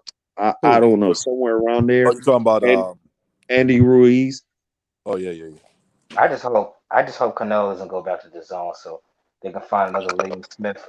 They're gonna pull another Leo Smith out the ass from the fight. No, I want to see him fight David Benavidez or Charlo. Either one of them. Man, I don't Yeah. think David Benavidez is gonna.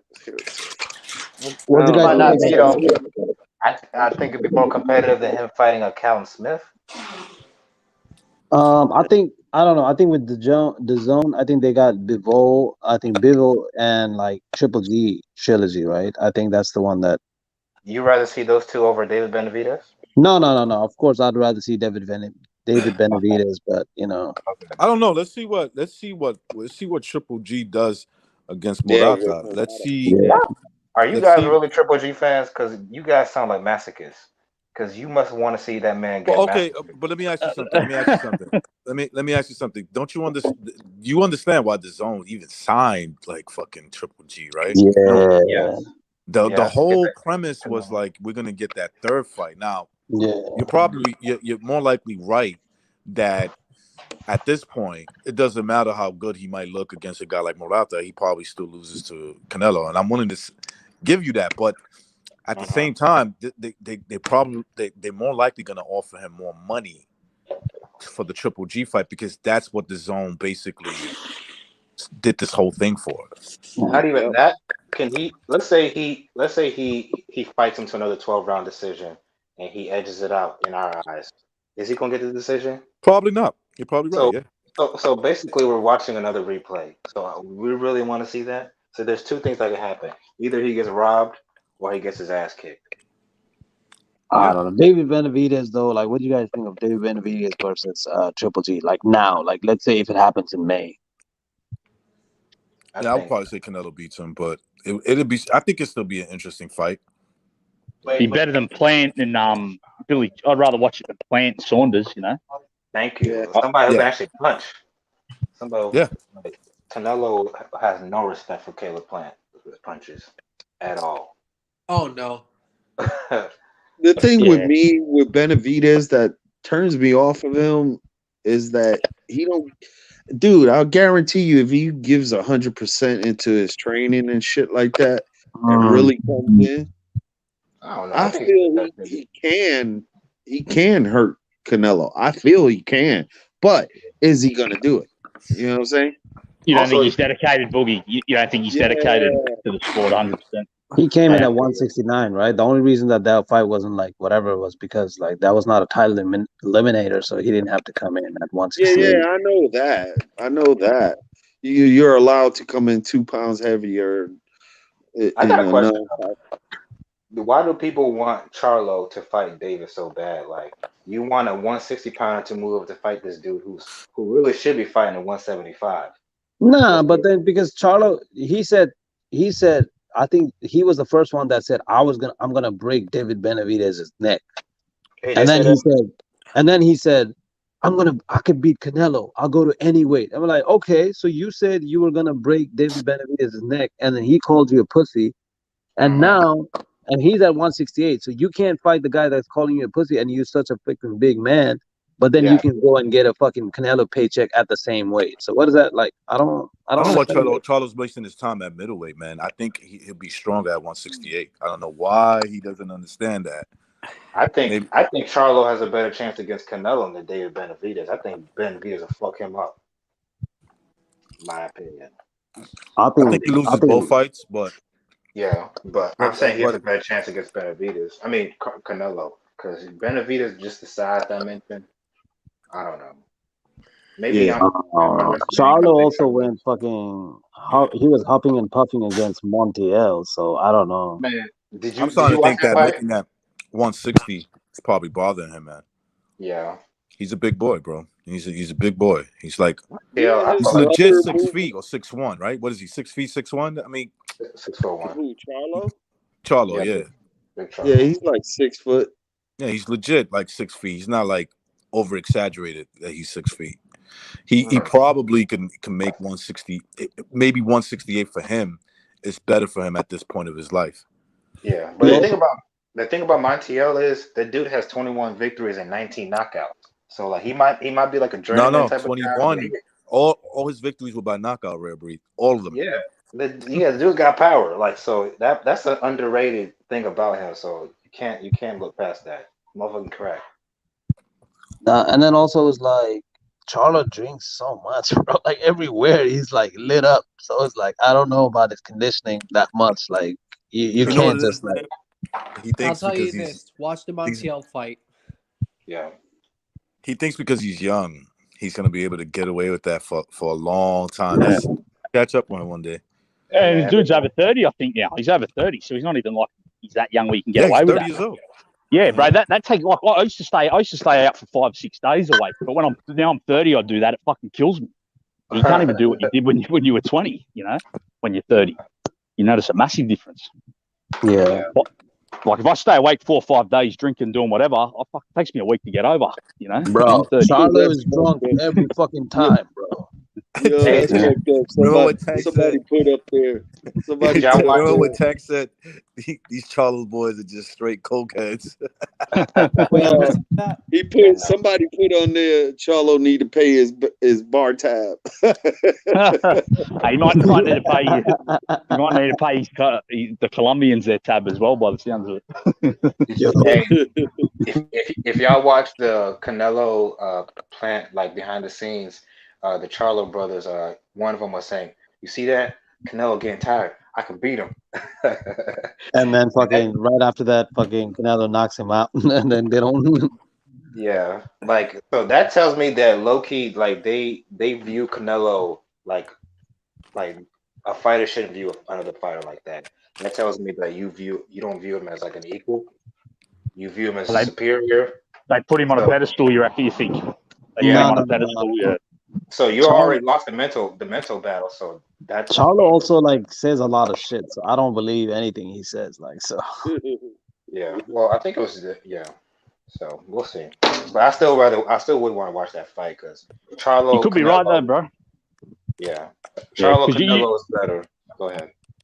Plant definitely put Canelo on a pedestal. Look, he was asking him if he was a good fighter in the 9th round. He was like, to Canelo, am I good?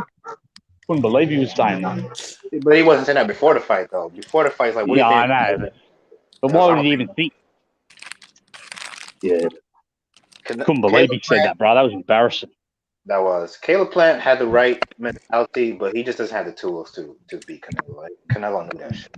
Yeah, Canelo does struggle with that like shoulder roll, though. Like because they look like much shorter. Like like Floyd used to do the same thing where like he does like that distance deceiving, like where he's like he puts his head forward, but like as soon as he goes back with his shoulder, like he's way far out there. So it's like, bro, Canelo almost had to jump to fucking reach up to Charlo like with the hook. So I mean with Canelo with Plant with the hook. So it's just kind of like. Canelo, I think he's just much shorter than like we think. Hey, I don't know. recognize. Yo, You think I came in on the back end on that shit where they would what precise and fucking PDA. oh yeah, they're beefing When right was now. this? When They're was this beefing right today? now. What, on YouTube? No, Yeah. yeah, Fucking YouTube. precise made a diss track. challenge BDA today in a Yeah, video. he's been challenging him for the last Okay. couple of yeah. So they're going at it. They beat. Well, it's really precise. He at first it was BDA and Bucho, and so Precise wants to debate them, so he's calling them out. He's being a little harsh, whatever. But hey, listen, man, I like both of those guys. Yeah. Yeah, me salute too. to both them brothers. You know, it's all fun and games, probably a bit of entertainment. Yeah. I understand where Precise is coming from.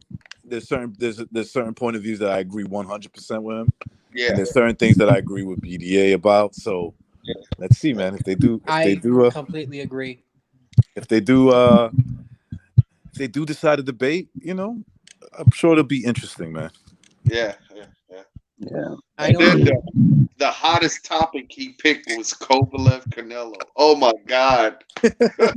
I knew Precise was gonna do that one because he did like a 2-hour video, and I thought it was That was some pretty shady going on yeah. there. I'm sorry, but I don't know. I was actually telling one of my parents, like, because they love this sport, and I was telling them about like the storyline of Kovalev and how he's been done dirty. They're like, Yeah. dude, that's horrible. Mhm. Like, and even I look at it, and it's just like, dude, he felt horrible for killing someone. He gets screwed over by Ward, Jay Prince, his own trainer. Then Golden Boy, when they offer him a fight after he was concussed, it's just like, bro, when can they just let this man be? Yeah, but sometimes I think Kovalev brought it upon himself. That dude's a piece of shit. There's no sympathy for Kovalev on my end. You Well, gotta, look. I don't know. Look, accusations is different than actually proving something, right? But I do think that he's like at the very least guilty of probably being a womanizer, and I'm not gonna hold him as the only guy who does that. Trust me. There's just some guys that are better at handling their business outside. Now, I also think that there was a campaign to make Kovalev look bad. There's a lot of stuff about Kovalev's upbringing. Exactly. He was tied to, there's rumors, probably not even rumors, that he was tied to the Russian mob. Yeah, he's definitely a gangster for sure. For sure, Half a gangster. for sure. You could just look at him, yeah. You could tell he is. Kovalev was he was probably what you call it, somebody would go get debt collector, like a henchman. Yeah, there you collector. go. There you go. Yeah, he fits that personification For sure. Yeah. But it's like, but I agree with what Recognize said. It's like you gotta be like nowadays. It's like you can't just be like great in the fucking fight. Like you gotta be great at handling your business too. Because like everything is a deal and a contract. So it's like you gotta be like you gotta be all around. You can't just be like, oh, I got fucked over and spend like 2 years fucking brooding about that shit. Like no, you gotta handle it all the way through. That's your whole career. Like you gotta. Yeah. No, but what the issue with him is that he's been screwed over far too many times. Look, he definitely beat, at least in my opinion and most people's opinion, on HBO, Harold Letterman, and I don't give a fuck what Max Kellerman said.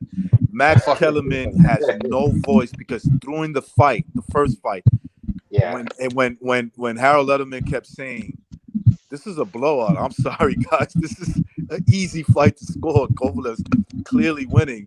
All Kellerman kept saying is maybe the judges see something different. So he never gave a scorecard throughout the fight. He agreed after the fight. You get what I'm saying? Hint. He was probably in. Hint. Right. Or maybe there's a good chance that he was. You know what I'm saying? That he probably knew that if Andre Ward survived, they were going to give him the fight, But so he has no Jay integrity. Prince is with him. What do you expect? So my point is that Kovalev probably has the mentality of like, fuck that, I'm not going to fight for legacy anymore. You know what I'm saying? Yeah. I mean, he clearly beat fucking Ward, man. Come on, like let's not play around. Like he clearly beat him. Like, oh yeah, in my opinion, I thought he won at least 9 rounds. At least 9 rounds. Really? Dude, go watch the fights and go get out of him, bro. Show me a round Ward clearly won. That's no true. doubt. I could give you 5 to 6 dominant rounds by Kovalev in that fight. He clearly won that fight. The first two said it all. Like I had that fight 8-4 Kovalev, and I had like Yeah. $1,000 on Ward, so I was being biased as well. Because I had like 1,000 on Ward. I had an I had an Nah, you 8-4 just being Kovalev. smart. No, that's real. Yeah. I mean, that was just, and the what pissed me off is how the media went silent and they tried to be like, it was a close thing. I'm like, dude, Yeah. in Yeah. what It was world not is no that close a fight. close fight, bro? I might What watch that world? fight again. Actually, Yeah. I remember getting into an argument with my brother. It was a huge He Andre got Ward knocked fan. down in the 4th round. What And was my it? brother 4th did the round? same thing too. Look, I'm watching it with two of my brothers and a couple of their friends and friends that I know. And we were all watching it. And everybody's like, damn, Andre Ward took a L. My brother, I was like, well, we all giving out scorecards. And we're like, I asked my brother, I said, what's your scorecard? Oh, I don't know. What you mean you don't know, motherfucker? Don't be a bitch. Yeah, and then that's the thing that I don't like about like guys like Ward. Like the way that he celebrated afterwards, it was like as if like I'm like, bro, you did not win. You know damn well you did not win. Why are you trying to fucking like? It's I Yeah, don't know. listen, it's the game, right? Like, whatever. Andre Ward feels comfortable with the decision, fine, But like, don't be dishonest. Like a lot of Ward fanboys. Nah, it was. I noticed they don't say they thought he won. They just be like, it was a close fight. Could have won. No, it Yeah, could have great now. point. Yeah, I don't think Lying, bro. I've that's ever heard anyone say Ward won. I don't think I've only heard anyone say outright Ward won. Because he didn't, man. He didn't win that fight. that's already like bro. If you're gonna fucking say, oh no, I thought it was a close. Nah, you know he lost. Yeah. yeah. Like I just remember it was clearly Kovalev. I had an 8-4 just like Jack Hell. I might have to watch it again because I don't. Jeez, at least 9-3. I want to see. I need to see that fight again. Well, I mean, Smart. 9-3 and 8-4 is just 1 round difference, right? It's just like Yeah. I just on the night of the fight, I was like, yeah, he won. No, it's not that you But- said 9-3. It's that you said at least 9-3. Yeah, I mean, at and least because if you look at the rounds if you go back, in my opinion, if you look at the rounds Andre Ward won, he didn't really like do anything special to win those He just rounds. edged them. Yeah. You know, He just and I'm edged saying them, I had an yeah. and I had an 8-4, and I was being biased because I had I might even had 50. I had 1,000 or 1,500 on Ward. I definitely had over 1,000 at least. So that shows I was biased, and I still only give me 4 rounds. That should tell you about the fight.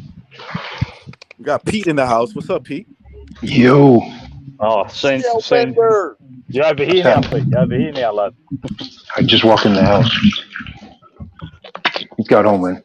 Why you sound like you're breaking into your house? What? He might have got kicked out. He's kicking his way back in. What happened? Yeah, exactly. We've all been there. Creep around like a fucking burglar. We all talking about Son of God. Yeah, we were talking about that fight. We were talking about a bunch of other stuff. Whatever you want to talk about, bro. The robbery of the century. I don't think anybody was more shocked than Andre Ward when that decision got announced. You seen his face? Yo, he looked like Jed Kyle. Jed Kyle was like, "Yo, I hit it." That interview with Yeah, that was my response. I still got my money. Did you see Andre Ward's face? He was like, "What? Oh fuck!" Yeah, that was my response. Because, like I said, I had 1,000 on it or 1,500, something like that. I can't remember. Hey yo, that interview between Anthony and Tony Weeks was hilarious though. Yeah, Weeks just answered the same fucking answer. Hey, Top fan referee. This is one thing that I give props to champions that travel the world. Actually put the fucking world title, you know what I mean, in front. You know what I mean? Like I give respect to fucking Pacquiao,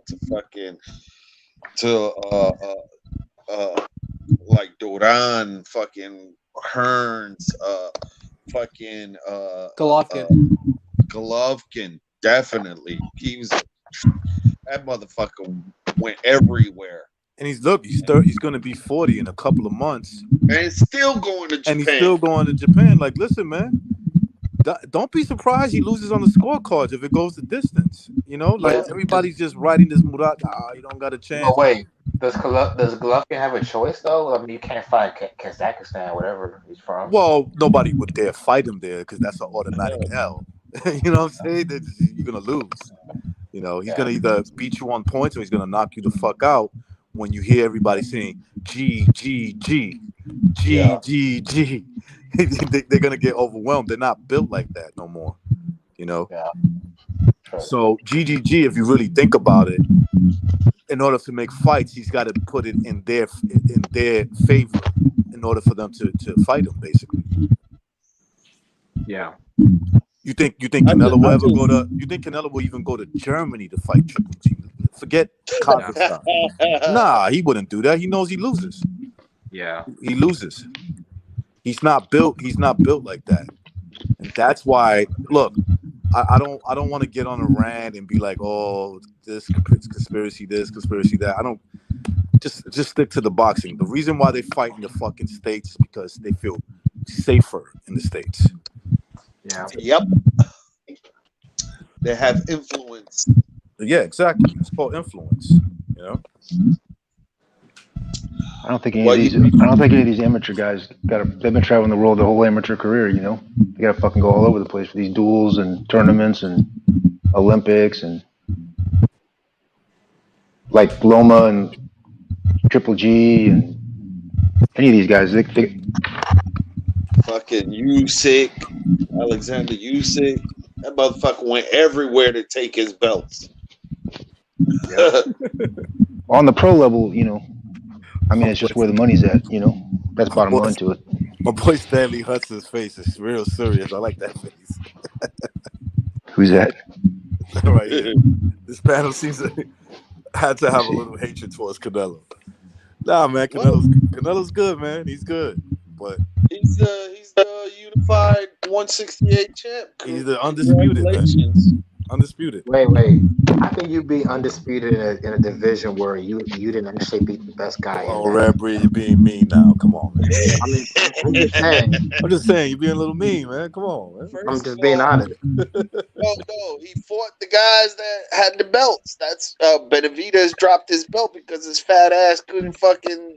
But I thought it was real convenient for Canelo. I thought Benavidez popped for like sniffing coke, right? That's what it was. Yeah, that did happen. The Booga Sugar. Yeah. Who knows what that's all about, right?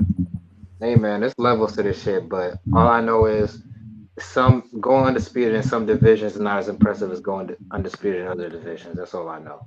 I mean, I agree. With that. I agree. No doubt. I think he did peak. I think he picked the division that he saw as weaker between middleweight and middleweight, light heavyweight. Easier path. Yeah, the easier They path. call me a hater when I say that, but hey, Usyk went undisputed. He beat Bradis. Who else did he beat? Gassiev. Like that's impressive. And he might go undisputed at heavyweight. I don't know. Hey, he went to go take that belt from Joshua? UK, London. Okay then. Hello. Yeah.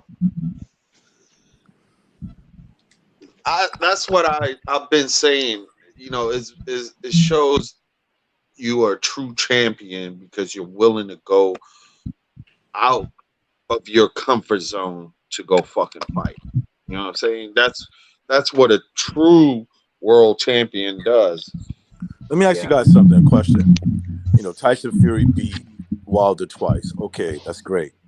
Mm-hmm. Do you guys have confidence he still beats everybody that you put in there in front of him? No. Or did you see some weakness? Like you could say, man, somebody could take advantage of that one day. Usyk beats him. I think Usyk could outwork this boy. I think he could. What's he gonna? He's not gonna be able to see Usyk if Usyk doesn't want to see him. He got no. He's not gonna be able to find Usyk. I feel like Usyk and Fury will be like Jones Kawasaki. Who will be Kawasaki? Usyk. Okay, yeah. I wouldn't say it that easily. Oh well, it wasn't that easy in the More beginning. competitive version, obviously. But like the way Kawasaki just out volumed Jones, I feel like Usyk. Remember, Jones was a little shot back then too. Yeah. Yeah, Jones was a bit shot, but I get what you're saying. because Jones had came down from heavyweight. Then he fought at 175. Then he came, Yeah. Yeah. That's some But game. also Kawasaki was shot too because he had a He lot was of off too. Yeah, he had brittle. his His hands were pretty brittle at that point. Yeah. Now Kawasaki was the real deal, man. He was good. Yeah. Sure. I remember when that motherfucker with his hands was good and he could land the solid shots. Oh man, he was fucking motherfuckers up. Yeah. Yeah, that was the It'll only look guy like that it'll didn't look have like Jones bullets, Ruiz. It would look like Jones Ruiz, Roy Jones and Andy Ruiz. I'm serious, man. What was his name? Ruiz? Yeah, John Ruiz. Yeah. John Ruiz. I'm like, damn, Andy went back in time. It would look like that. I mean, like Ruiz was on the smaller side for a heavyweight, but like the footwork was just. But Jones was lighter than him, but he looked swollen like a motherfucker for that fight. Yeah, he put You on. see Usyk in his last fight. He put on 25 I say pounds. Usyk's a heavyweight at this point now. He put on some muscle. Yeah. Oh yeah, you see his arms? Shoot. He came in at what? 230? Was it 230? No, 220. 220. Yeah, 220. That's perfect. That's perfect for his size. Yeah. Like if Tyson Fury wants to like lean on him or whatever people are saying, use his weight. How's he gonna fucking be able to lean on him? Won't be able to find him. Fury can't come in if he gets the opportunity to fight Usyk or Usyk gets the opportunity to fight Fury. Fury can't come in 270. Ain't no fucking way because Dude, even with that 270 weight that he had and the almost 280 against Wilder, he still almost got knocked the fuck out in that fourth round, bro.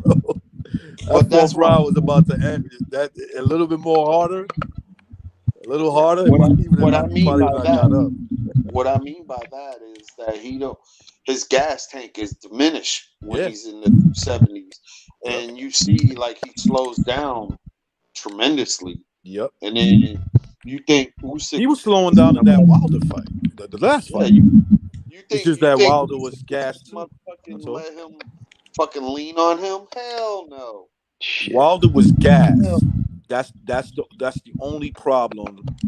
Oh, that was the only that was the situation that saved Wilder. Fury, right? And you could say, yeah, well, Fury gassed him, and I agree with you. But he was gassed from the second round, bro. After the second round, right? And he still almost knocked his ass out twice, three times, because he dropped him twice. The second one was kind of bullshit, and then in the 10th round, when he dropped Wilder wobbled him again. You know, so yeah, he did sting him a bit. Yeah.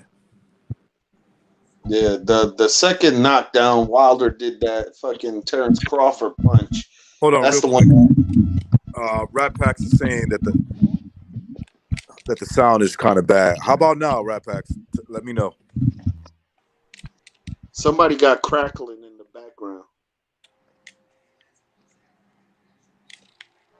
Let me know. Anybody in the chat? Let me know if my sound is bad or what. You know. No, you're good. OG Boogie got it going on. Something with OG Boogie's mic. It's not me. Yeah, you see that? Come off mute, Boogie. I'm off mute. See that? Yeah, it's like a little static. It's just like a little interference. No big deal. It's not a. No, it's like a crackling noise I hear in the background, but it ain't me. Is it me? Hawker, can you hear us though? Can you hear us, or is it just like you hear all the crackling?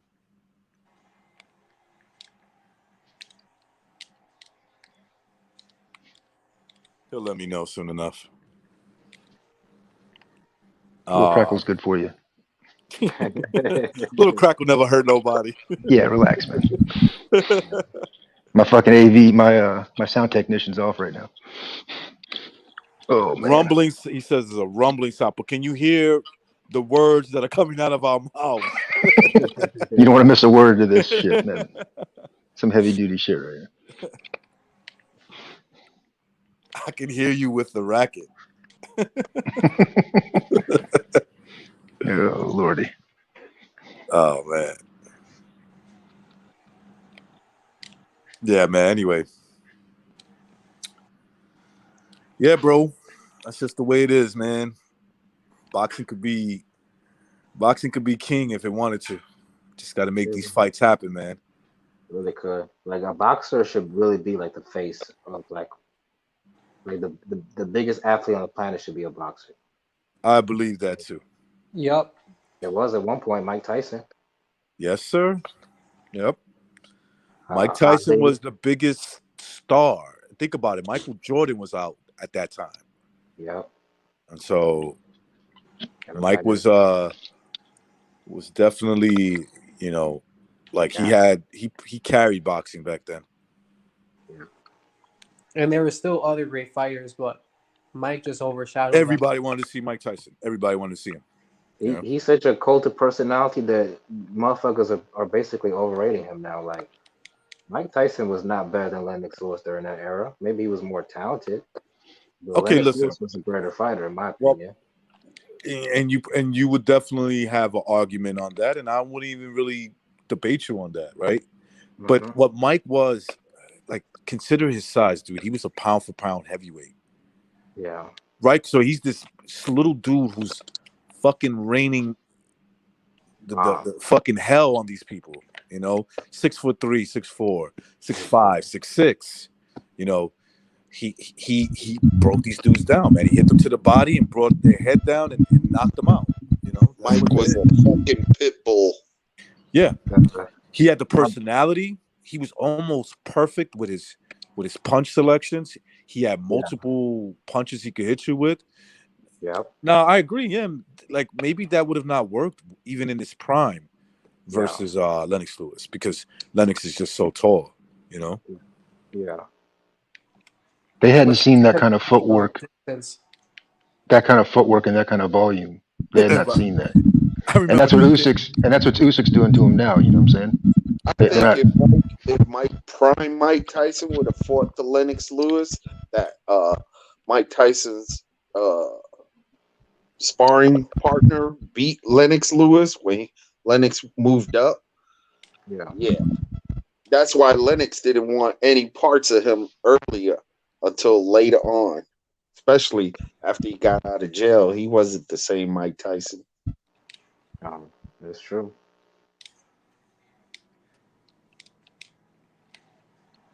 I don't know. Exactly. Lennox Lewis' jaw was glass. Hasim Rahman proved it. Well, Hasim Rahman was a big fucking boy too, man. He's like the wrong guy you want to fucking come in, you know, half-ass with him. You know what I'm saying? He'll knock you out. But I do give Lennox credit. Like, he revenged him. Yeah. You know, he took the rematch and he crucified him, like, literally. Yeah. The way he fell on that floor, he looked like a nah, man. He blessed him with that shot. I was watching a documentary, Best Chins of All Time. Go ahead. Yeah, go ahead. Oh yeah, so I was watching a documentary of Best Chins of All Time. They had Triple G at number 2. Who else they have in there? Evander Holyfield, George Foreman. Yeah. Who's that Italian dude that fought Sugar Ray Leonard?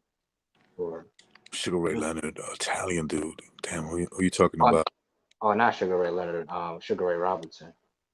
Oh, Jake LaMotta. Jake LaMotta. Yeah. You didn't hurt me, Ray. You didn't hurt me. I can't even do it. Yeah, you never hurt me, Ray. Yeah. You never hurt me. Yeah. Yeah, that was I mean, Jake LaMotta was a monster in his time. Yeah, he was a middleweight, right? That's a guy who admitted to throw a fight. Yeah, a mob. Straight up. No, you know? He said he didn't. He said he didn't. Yeah, in the beginning. He's like, you guys are tripping. You know, don't accuse me of that shit. Right. Then one day he said, all right, fuck it, man. The FBI got me. Yes, I did. I threw that fight, man. I threw it. Why? Money. What do you think? What do you mean why? It's called Moolah. It was funny in the movie when Joe Pesci was like, "What the fuck is wrong with you?" He's like, "Man, I accidentally tapped him in the chin, and he's going like this." Woo. He goes, "Hey, guys, look, watch it. Here, touch my chin." And then Joe Pesci falls on the kitchen floor. What the fuck is wrong with that? That was a great movie, man, for sure. That's great, man. That's perfect. You talk about Raging Bull. Yeah.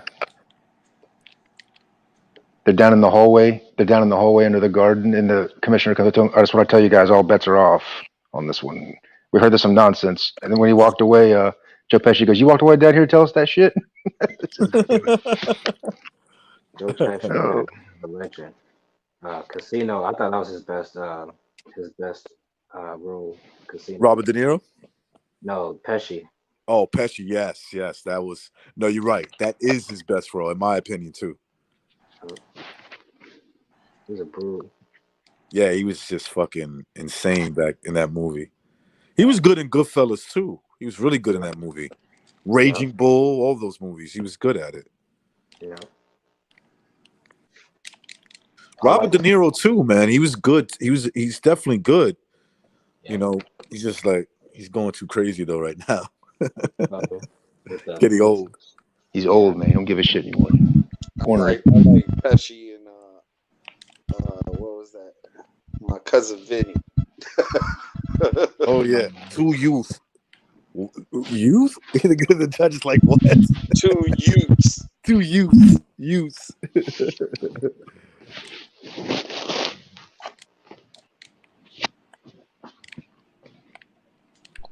And remember, that was Herman Munster.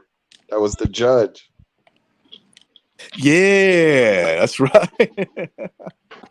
Yeah, man, that was him. He had that face too, that droopy face. Yeah. Yeah, they don't make good movies like that no more, man. They don't make good movies.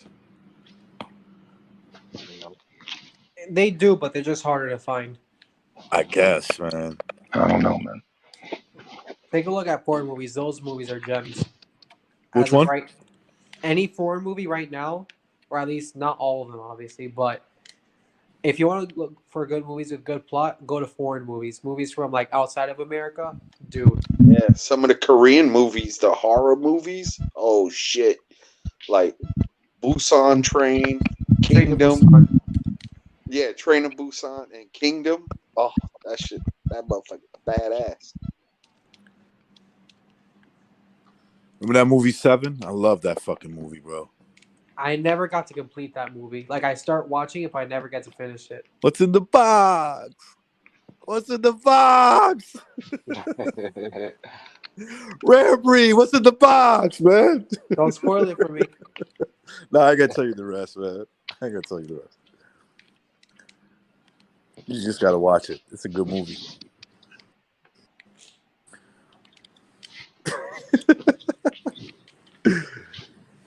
Yeah, man. I stopped watching movies like I'm not lying to you, like in the fucking 2000s, man. Early 2000s. Didn't care for movies anymore. Yeah. I haven't been to a movie theater Ever since like YouTube came out, bro. Ever since YouTube came out, I gotta be honest with you, man. Stop caring about movies. I was like, man, I could watch anything I want on YouTube. I'm talking about when YouTube was like the Wild Wild West when it first started. Oh. You could watch anything on that shit, man. That's true. Now it became, I don't even know what to call it. Commercialized, I guess. Yeah. Definitely commercialized. And the thing is, like, there's this thing they call YouTube Rewind. It used to be like a wrap-up kind of production thing based off of what YouTube was throughout the year. Now, it's become what the company wants it to be, and the dislikes have just been tremendously high. And ironically, now the dislike is basically not going to have any effect anymore pretty soon. I don't know if you saw that they're going to take out the dislike. Well, it's still going to be there, but it's going to be useless. Yeah, basically it won't show you how many, right? That's the thing? Think about it like this. it'll be like you give your sibling a controller for a video game thing, but it's not really working. Right. Like you Got think you're doing something, but you're not. Yeah. I've seen even before they made this a thing. I've seen people have like a bunch of likes or a bunch of dislikes. You go look at that video again, and it's lower or higher. Like no, excuse me, not higher. It's lower, right? Because you expect it to be higher. If you go watch that video 2 days, 3 days later, it's because more people watched it. But it's like, did YouTube just take their likes away?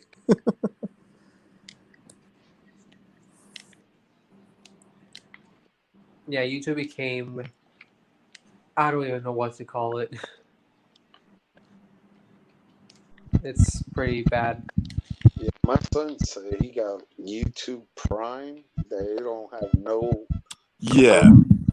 I got that. I've had that for years, man.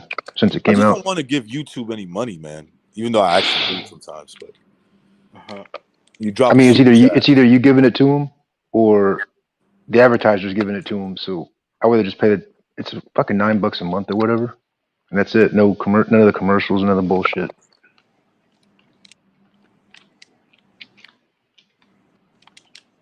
That's all it really is.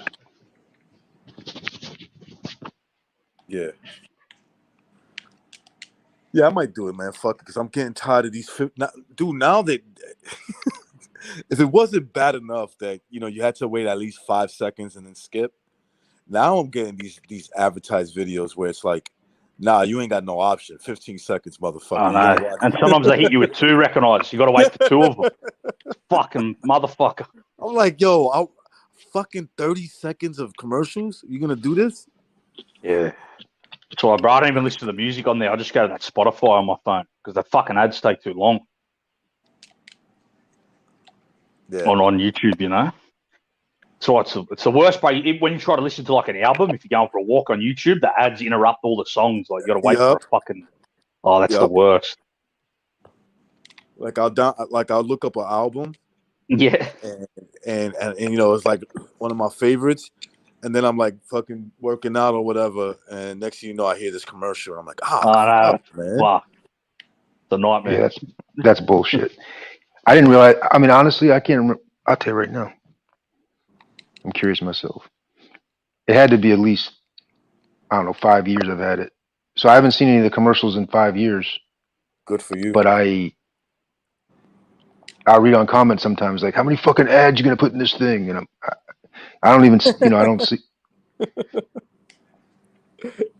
I love the commenters that think that if they just keep complaining, they're gonna take them away. It's like, dude, yeah, man. they're never gonna take them away.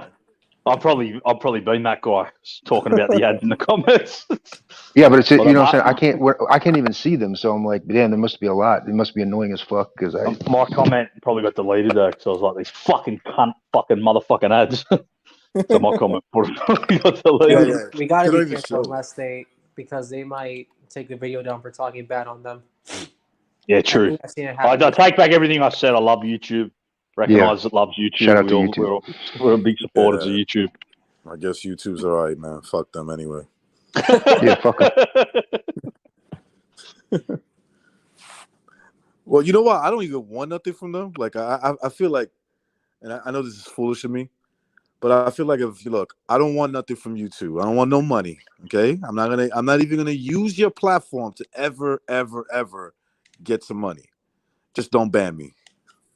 Right? Do you hear about that crazy lady? She came in blasting YouTube headquarters because they took money away from her videos. She went to YouTube headquarters and started shooting it up. This happened like a year or two. Yeah, this happened like a year or two ago. I heard that. Yeah, I think I heard it, man. But I think she murdered an employee. She came in blasting the joint up because they demonetized the videos. Yeah, she must have been living off YouTube. Yeah, you see, that's the thing about that whole with the YouTube thing. If you're a guy that's making a lot of money, all of a sudden you're on that list, right? And then they just kick you out. That guy Stephen Molyneux, you remember him, right? He had like almost $1 million. he had like 1 million subscribers. He was making. I'm sure he's fine. I'm sure he found another outlet where he can make money, or he just saved a lot of money and he's good. But yeah, that dude was making some cash, man. What would he talk about? What was his main topics? Everything, a little bit of everything. Yeah. It was like politics, just life in general. Yeah. Like a life channel, covers everything in life. Yeah. Similar to here, Recognize, we talk about everything. Yeah, and so like that's what I'm trying to stay under the radar. You know what I'm saying? I don't want my channel to be monetized and, you know, whatever. I might change my mind one day, but as of right now, you know, I don't want to be like depending on fucking YouTube for anything. And hopefully they leave me alone. They would, but just don't trigger them, if you know what I mean. Yeah, it's all about the algorithms, you know. Look, first of all, I don't care. Look, people can do whatever they want. I don't give a fuck. I don't give a F. But if you know that like there's certain words that are gonna definitely get you kicked out, and you're a big channel, okay, then maybe you get what you deserve, because at least you already know going in that I don't think you should censor words. I think that's dumb. You know? It's insanity, isn't it? It's insane. It's insanity, bro. You censoring words? I can't believe we've got to this stage, even. You know? Yeah. You could even say "fuck you" to a cop, and they can't censor you. Yeah, you could. Today you could. You know, today you could go up to a cop and be like, "F you, you're a terrible person." You know? And then you'll be considered the hero. Here's the thing. Yes, there's. I used to do it every time they drove past us when I was younger. Now they'll be like, we have suspicionable doubts on something. Let me see your license registration. Dude, I remember, and I'm pretty sure that I caused this protocol that cops have now with dudes with motorcycle. I would stop my motorcycle, wait for them to get out the car, and just as soon as they got out, bounce out. You would do that? Yeah, hell yeah! I used to do that all the time. Especially you got a 750 Ninja modified. Oh yes, Roy. Oh yes. I'm gone, son. Stick your finger up at them as you're driving back as well. Look back at them. Shit, I did that to a damn cop. I didn't even know it was a cop next to me. He moved over. I was following them. They was doing around 80, 90 and shit. Then they pulled over to the side. I was getting tired, so I lowered my windows down. I said, fuck it. I just punched it a little bit. I was at 100. Next thing you know, I see the guy from the right-hand side came back to my, like, try to get behind me. And he turned on his lights. I said, I saw the sign, 6 miles to go to Virginia. Talk about gone. I put that shit, popped it 2 gears down. I said, come and catch me. Poof. Dude, I did 200 on the car. I had 6 miles to go. I blew the doors off that state trooper. Blew the doors off of him. That motherfucker cut his lights off. That's how bad I left his ass. Dude, I wish that was around when I was really into bikes, and like, I still like bikes, don't get me wrong. I still love them. But you know, like, I'm not into that stunt shit, doing, you know, and just fucking with cops or whatever. But I wish those cameras were around back in my day. I would have recorded all of them. You would have been an internet sensation. Hell yeah, I would have been like, just and then watching them in my house. Dude, you want to look how crazy? My brother used to be just like this dude. You go on his video. His name is Ghost Rider. That dude got a Hayabusa with a turbo on it. He got 500 horsepower. He's doing 200. Yeah. He's doing 200 on a wheelie. Gone. Yeah. Hey yo, sadly I gotta go, but I had a great time chatting with y'all. You guys take care of yourselves. Be safe. God bless. Peace. Yeah, peace out, Thurston, peace out, bro. Yeah, those are good old days, man. I miss those times. Fuck it. It is what it is. Yeah, you go see that guy. Go on his YouTube channel. He's called the Ghost Rider. The Ghost Rider. I'm gonna check them out. I know there was another bike channel I used to check out. These boys traveled. I think they're from like, I want to say they're like from the Midwest. They would go to like to the South, to Texas, Memphis, Tennessee, all around there. These boys were nasty with it too. That guy, I saw him on the Autobahn. He was on the speed lane. This fucking Ferrari or whatever was doing whatever, how fast. That dude blew by him on a wheelie, son, and then shifted over to his lane doing like two and change. Like, yo, I'm not kidding you. His front tire was like at least a foot off the ground. Each time he hit the gear, that shit just didn't sit. It just kept going, man.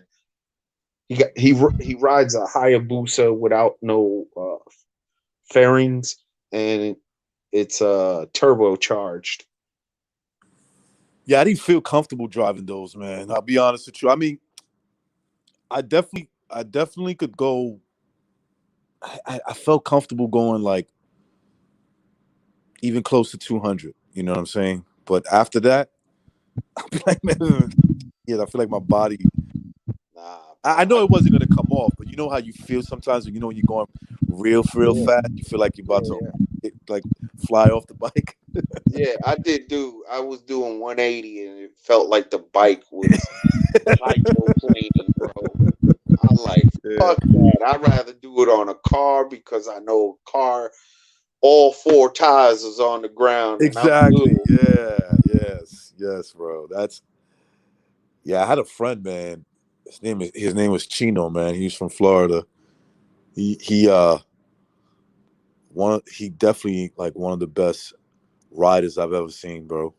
Honestly, one of the best. But he died. He on the highway, man. He fell off the bridge. Damn. The fucking bridge, bro. Damn. Long I think way down. the best rider I've ever seen on a bike was my brother. That motherfucker with 260 pounds, 6 foot tall, busting wheelies, doing crazy shit, and didn't give a fuck, yo. I'm like, ever since I put my bike down back in '94, that was the last time I rode a bike. '94, '96, before my son was born. Bro, I was doing 90 on the FDR. There was the Rough Riders, Chingling crew, whole bunch of bikers. We had like 300 strong just driving down. It was Saturday night. Riding the FDR. We was gonna meet up somewhere. Shit. Yeah. I was doing 90. Something told me bring my leathers. So I put my full race leather gear on. Bro, I saw like the fucking Red Sea just parted, but I was in a wheelie already, and I couldn't fucking pivot at the time, on the wheelie. I couldn't shift the lane because I was right up on it. And when I went, put my wheel down, the front wheel down, that shit was like a 2-foot pothole. That shit threw my ass. I was like fucking Superman, bro. I knew some riders from the Lower East Side, right? I got family that live out there. Yeah. Or at least used to live out there. And so, like, I met some of the dudes from out there, and they love to ride bikes, all that shit, right? Dirt bike, the whole nine, choppers, all that shit. And four-wheelers. So they knew that I lived in Queens, right? Yeah. So we would take. So I was like, let's see how fast we can get to once we get on the bridge. Let's see how fast we can get back to Queens, where I live at. So we used to get off on right before the Triborough Bridge. It's called Hoyt Avenue. We would get off right there, dude, we would fucking just going in between cars. Like I think back, I'm like, damn, you know how many times I could have fucking died? You know what I'm saying? Like You don't think because I about think it then. I You never think thought about about it now. that. I never thought about it back then. But now that I think about it, I'll be like, even if I get on a bike, I would never do it because now it's in my mind. You know what I'm saying? Because it's in my mind, I will never do those things again. Dude, when I saw that fucking book that the state trooper showed me, you know, because we used to change their oils and shit like that. Because they never let you like touch the chip or whatever, or program the card because they don't want people to know what chip they have. You know what I'm saying? Like in Virginia Beach, their cars are chipped up that they could go about 190. You know what I'm saying? So yeah. So if you ever around Virginia Beach 264, and you think you're gonna outrun a state trooper, don't try it. Nah, I don't fuck with those state troopers out there, man. Mm-mm. I've seen them in action. Mm-hmm. They On got bike interceptors. week. On bike week, oh boy, I've seen them. I seen them get dudes that thought they had it. You know what I'm saying? They thought they had that shit. Like you ain't got it, bro. A state trooper got you, bro. Yeah, man. I mean, this state trooper showed me this book, bro. This guy was doing 100. He fucked up. His head, he got decapitated. His Ooh, head yes. rolled. His head rolled 100 yards down. It was inside of the helmet still, and I seen. Dude. I mean, I seen the actual fucking photos. You know what's crazy? You want to know something that's crazy, OG? Check this out. I was either in Virginia or on my way to Virginia. I might have been still like Maryland or something like that, right? Yo, I swear to God, man, there was an accident. We were driving over there, right? We were gonna go. We were gonna go over there to Virginia Beach and rent some bikes. Um, and we're driving, right? And it's like, you know, it's a one lane. They closed off a bunch of lanes because there was an accident.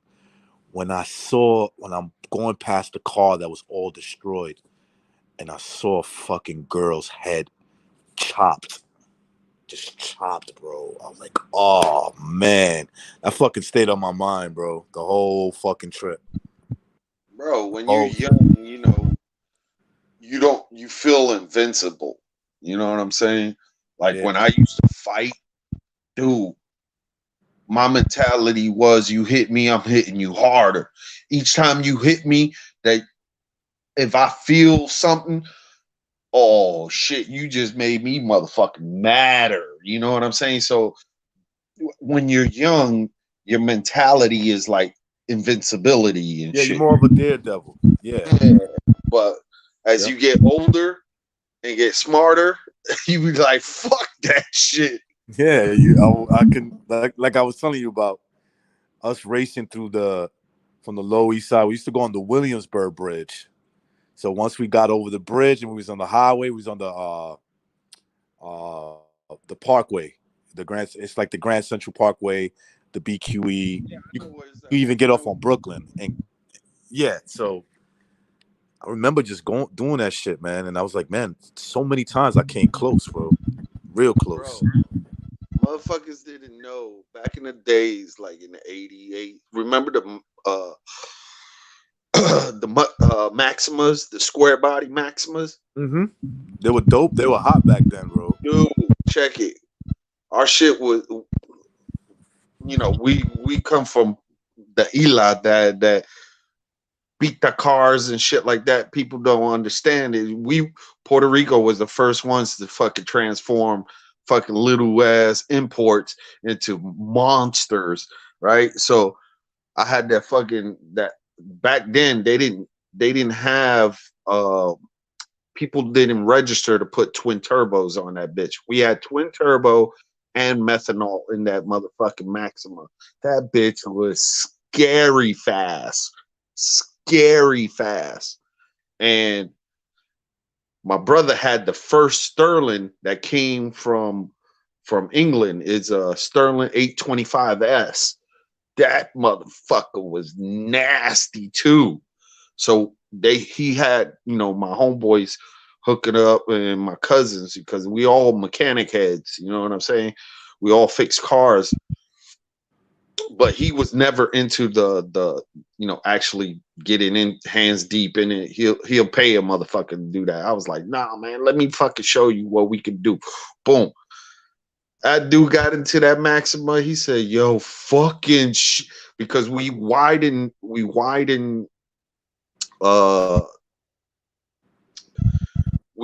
the distance and widened the angle, almost like a drift car, that you could take a fucking turn hard, like a 90-degree turn, and you won't even hear that.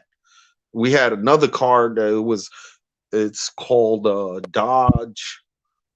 It was a Dodge Colt, and we had turbo on it with nitrous. That motherfucker, I called it the hit car. That motherfucker was nasty, dude. When cops used to try to chase us in Miller Avenue, around there, that area of East New York. Yep. Miller Ave, Dumont, shit like that, Riverdale.